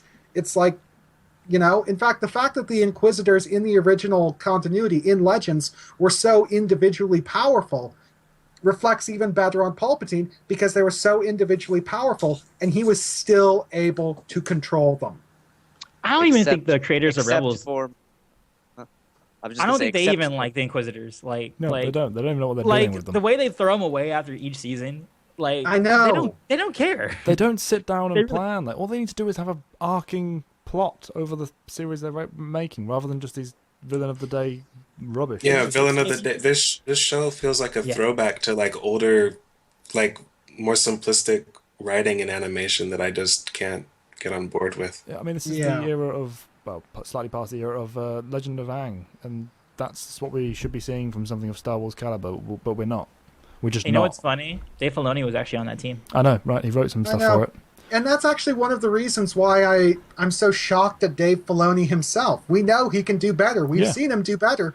So why is he cranking out this? I mean, even the staunchest hater of Clone Wars cannot deny that, with the exception of some specific character decisions, the actual show quality amped up through the roof in the third season and onwards. Just the animation, the fluidity, the natural writing, the tension, the music, everything got better. And then they started Clone Wars, and it was just started Rebels, and it was just a nosedive down. And everyone was like, "Oh, but it's starting." Clone Wars was terrible as well, but it's the same team. They don't have the to thing relearn is that Rebels isn't even back to square one. Rebels is back to square -3. I actually don't agree with that. I think Rebels started stronger than Clone Wars did the first two seasons. I agree, it started stronger than Clone Wars, but my point is it wasn't. Yeah, I know what you're saying. Should it be an extension of Clone Wars where their quality was? Yeah. That should have came over to Rebels. I know what you're saying, and I agree with you. And everything they say is we didn't want it to be a continuation of the previous show. We didn't want it to overshadow. It's why not? Why don't you want it to be a continuation? But if that's true, why is Maul here? Why is Ahsoka here? Exactly. They say that, and then they have every other Clone Wars character in. Yeah. We don't want to overshadow the story. Why? Why not just write her in as a main character, but supporting? That works. That's historically loved by many fans of many different franchises. So why wouldn't you do it? The thing is that they're so hung up on just recapturing the look and feel of the original trilogy. They're so caught up in being reactionary. And the thing I find most hilarious is that the writers of Episode 7 said they didn't want to rehash the Sith, which is why they made it so Snoke and Kylo Ren weren't Sith. But the thing that comes to me is, your main villain is still an Emperor Palpatine wannabe and a Darth Vader wannabe. A Sith by any other name is still a Sith. If you didn't want to rip up the Sith Lords and do the Sith Lords again, why didn't you look to the expanded universe? Maybe bring in the Gen Sarai, bring in some of the other cults, maybe even even if they had just jumped off of Clone Wars and had the Night Sisters be the primary villains, I'd be a lot more on board with that than I am with what they're currently doing. Just anything but what they're currently doing. Pretty much. Yeah. It could introduction and would have been very different. It would have been the Yuzhan Vong because if it was what I was saying, the establishment of it was the new Jedi Order and Rey training and that kind of thing. Maybe she knows Finn, she knows Poe, whatever.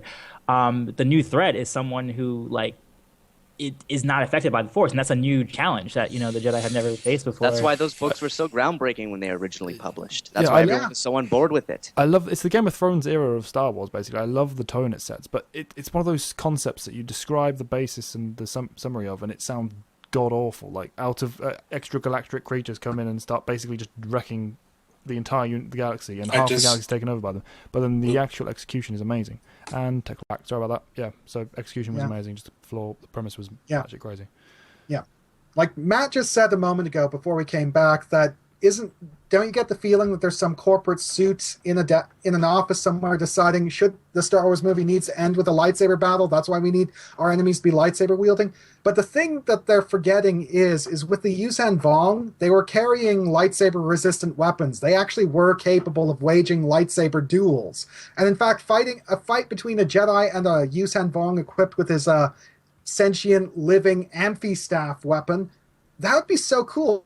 Because it's a new take on the old thing. It's a lightsaber duel, but none we've ever seen before. because you're facing a guy who's basically got a living weapon that's a flexible whip 1 second and a solid staff the other second, and it spits poison at one end. It's like, that just opens the door to so many different things, and it could make for a really new and unique lightsaber fight.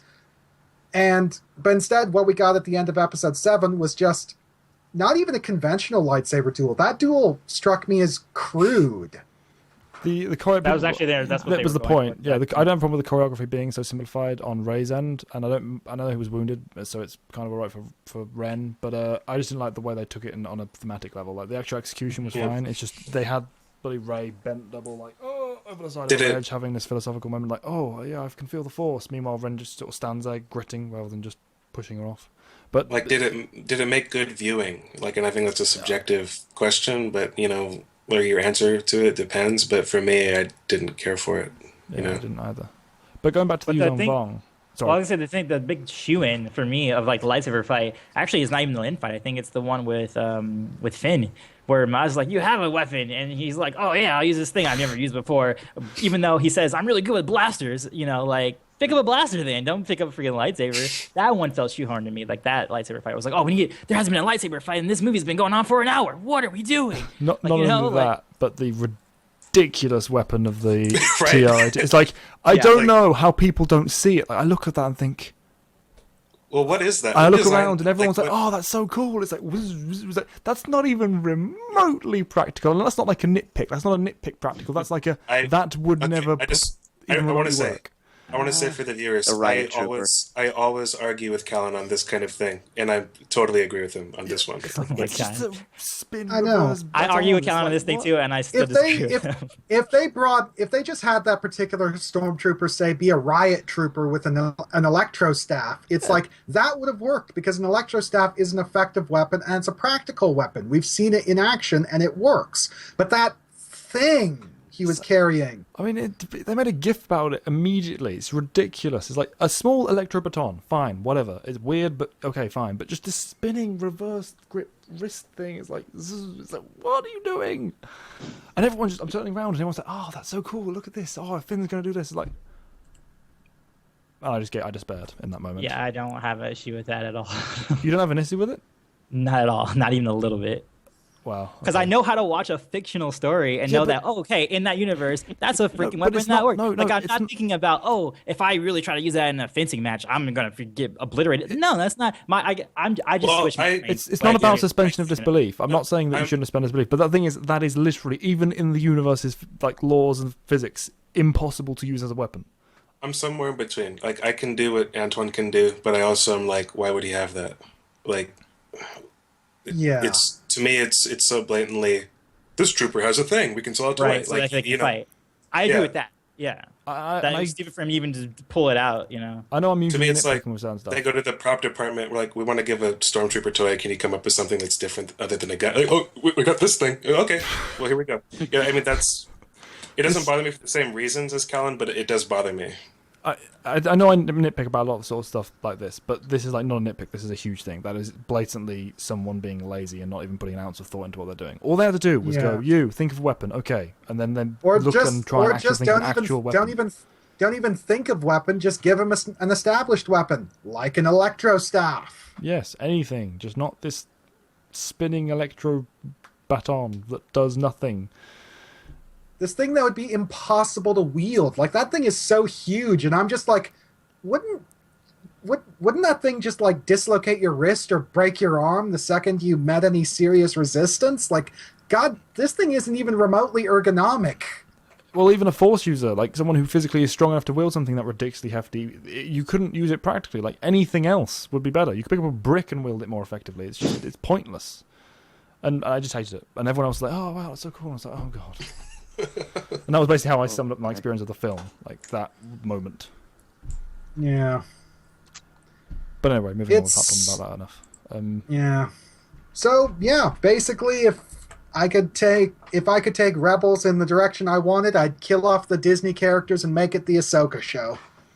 I'd keep the characters. I'd just develop them and remove certain aspects of the show, like Maul and I don't know, other stuff. I like the show. Now, I didn't like it originally. Yeah, I definitely will keep the characters for sure. Yeah, the characters are a good, solid foundation. They need to do more with Sabine. Yeah, because they've done definitely need nothing more with her, Sabine. and that's terrible because she's one of the most interesting in terms of pure premise. And they need to develop the rest of them further than they have now. But I don't watch the show. Like, I just want to be open about that. So that's why I don't really have an opinion. Sorry, people. No more weird for the sake of being different lightsabers. How about that? Stupid young man spinning things. Is like, why? Yeah. Oh man, Yeah. did you know that they made their lightsabers into helicopters? Yes. Oh, okay. I just wanted you to know that. As That's soon as I They saw did that. that in the series, I was just like, Nope. Nope. I'm Nope. I'm Nope. fucking Nope. done. Nope. I'm fucking done. Because the stupid thing is that I'm the sort of person who I can look at things within the physics of the internal universe, knowing that lightsabers have a gyroscopic effect. I know that within the physics of what I know a lightsaber can do, that's technically possible. But it's so fucking ridiculous that I could not take it seriously. The fact that it was logical was completely overridden by the fact that it was so fucking ridiculous. At that point, I just had to laugh. I got a laugh out of it. Like I'm beyond being pissed about anything anymore. It was hilarious. It's like, of course they do that. Of course. Yeah. Whatever. Apologies to the viewers for us going on about this sort of thing, but it does matter to us. So it's not like we're just doing it to be annoyed at new things. We love this, and that's for a reason. And we're not getting this anymore. And not only are we not getting this anymore, we're having this taken away from us. So it's not an easy pill to swallow. Oh, I just want to say, like, you guys might not know, but I know because the last video was posted on my channel. This isn't like the New Canon Sucks podcast. That's not the point of it. No, I just want to make it's that not. clear. We keep kind of going down that road, but it's not, at least from my perspective, intentional and not the main aspect of Legends Archives. I just wanted to make that clear. We want the new canon to be good, and so far it just hasn't been. Not our fault. It's like, if you're going to retcon the expanded universe, please justify it by providing quality material. And they haven't. I like to point to the podcast we did for Aftermath, where I think all of us liked it. Like, we like Aftermath. It's not like this new Aftermath. It's like not like this new EU is just all terrible. There's the comics we mentioned last week. The Kanan comic. Excellent piece of material, even though it should have tied in a few more things, like with Jeffrey Balaba and the Mason. the Mace thing. I've been reading the Darth Vader Marvel comics. I really like them. They're very well handled. There's a lot of stuff they're doing really well. Yeah. Sorry, guys. Long, all right. drawn-out podcast, this one. This should be like 4 parts long. That's why I said chapter by chapter. Agree with me. Wow. Oh, well. Well, then, I guess next time we'll be doing the final part of Darth Plagueis, Part 3, Mastery. And come back for that one, because our ending is going to be a council gauntlet. We're going to have Darth Plagueis go against everybody on the Attack of the Clones council. Yeah, we didn't Clone forget Wars about council. that. People have mentioned that in the comments. I thought we were going to do that. No, we should have been clearer. We're going to do that at the end of the third part. Yeah, we haven't forgotten about Part 3. The finale for Part 3 will be the council gauntlet. Yeah. So, yeah, council gauntlet next time. Yay, I'm looking forward. Because I always love those versus video debates we get going, because it's like those debates are always very productive, because even when someone is holding to a conclusion that you yourself kind of disagree with, they're always raising good points, and because of that, you take those points and you address them and tighten up your own argument. So it puts your skills to the test. To the test. Until next time, then, guys. Ready for signing off. Spencer, I won signing off. Evan Nova 95. We hope you guys enjoyed. We'll see you guys later. That's fine. Peace, love. And Grey Jedi. Bye-bye. Doodaloo, doodaloo, doodaloo, doodaloo, doodaloo. Bye-bye.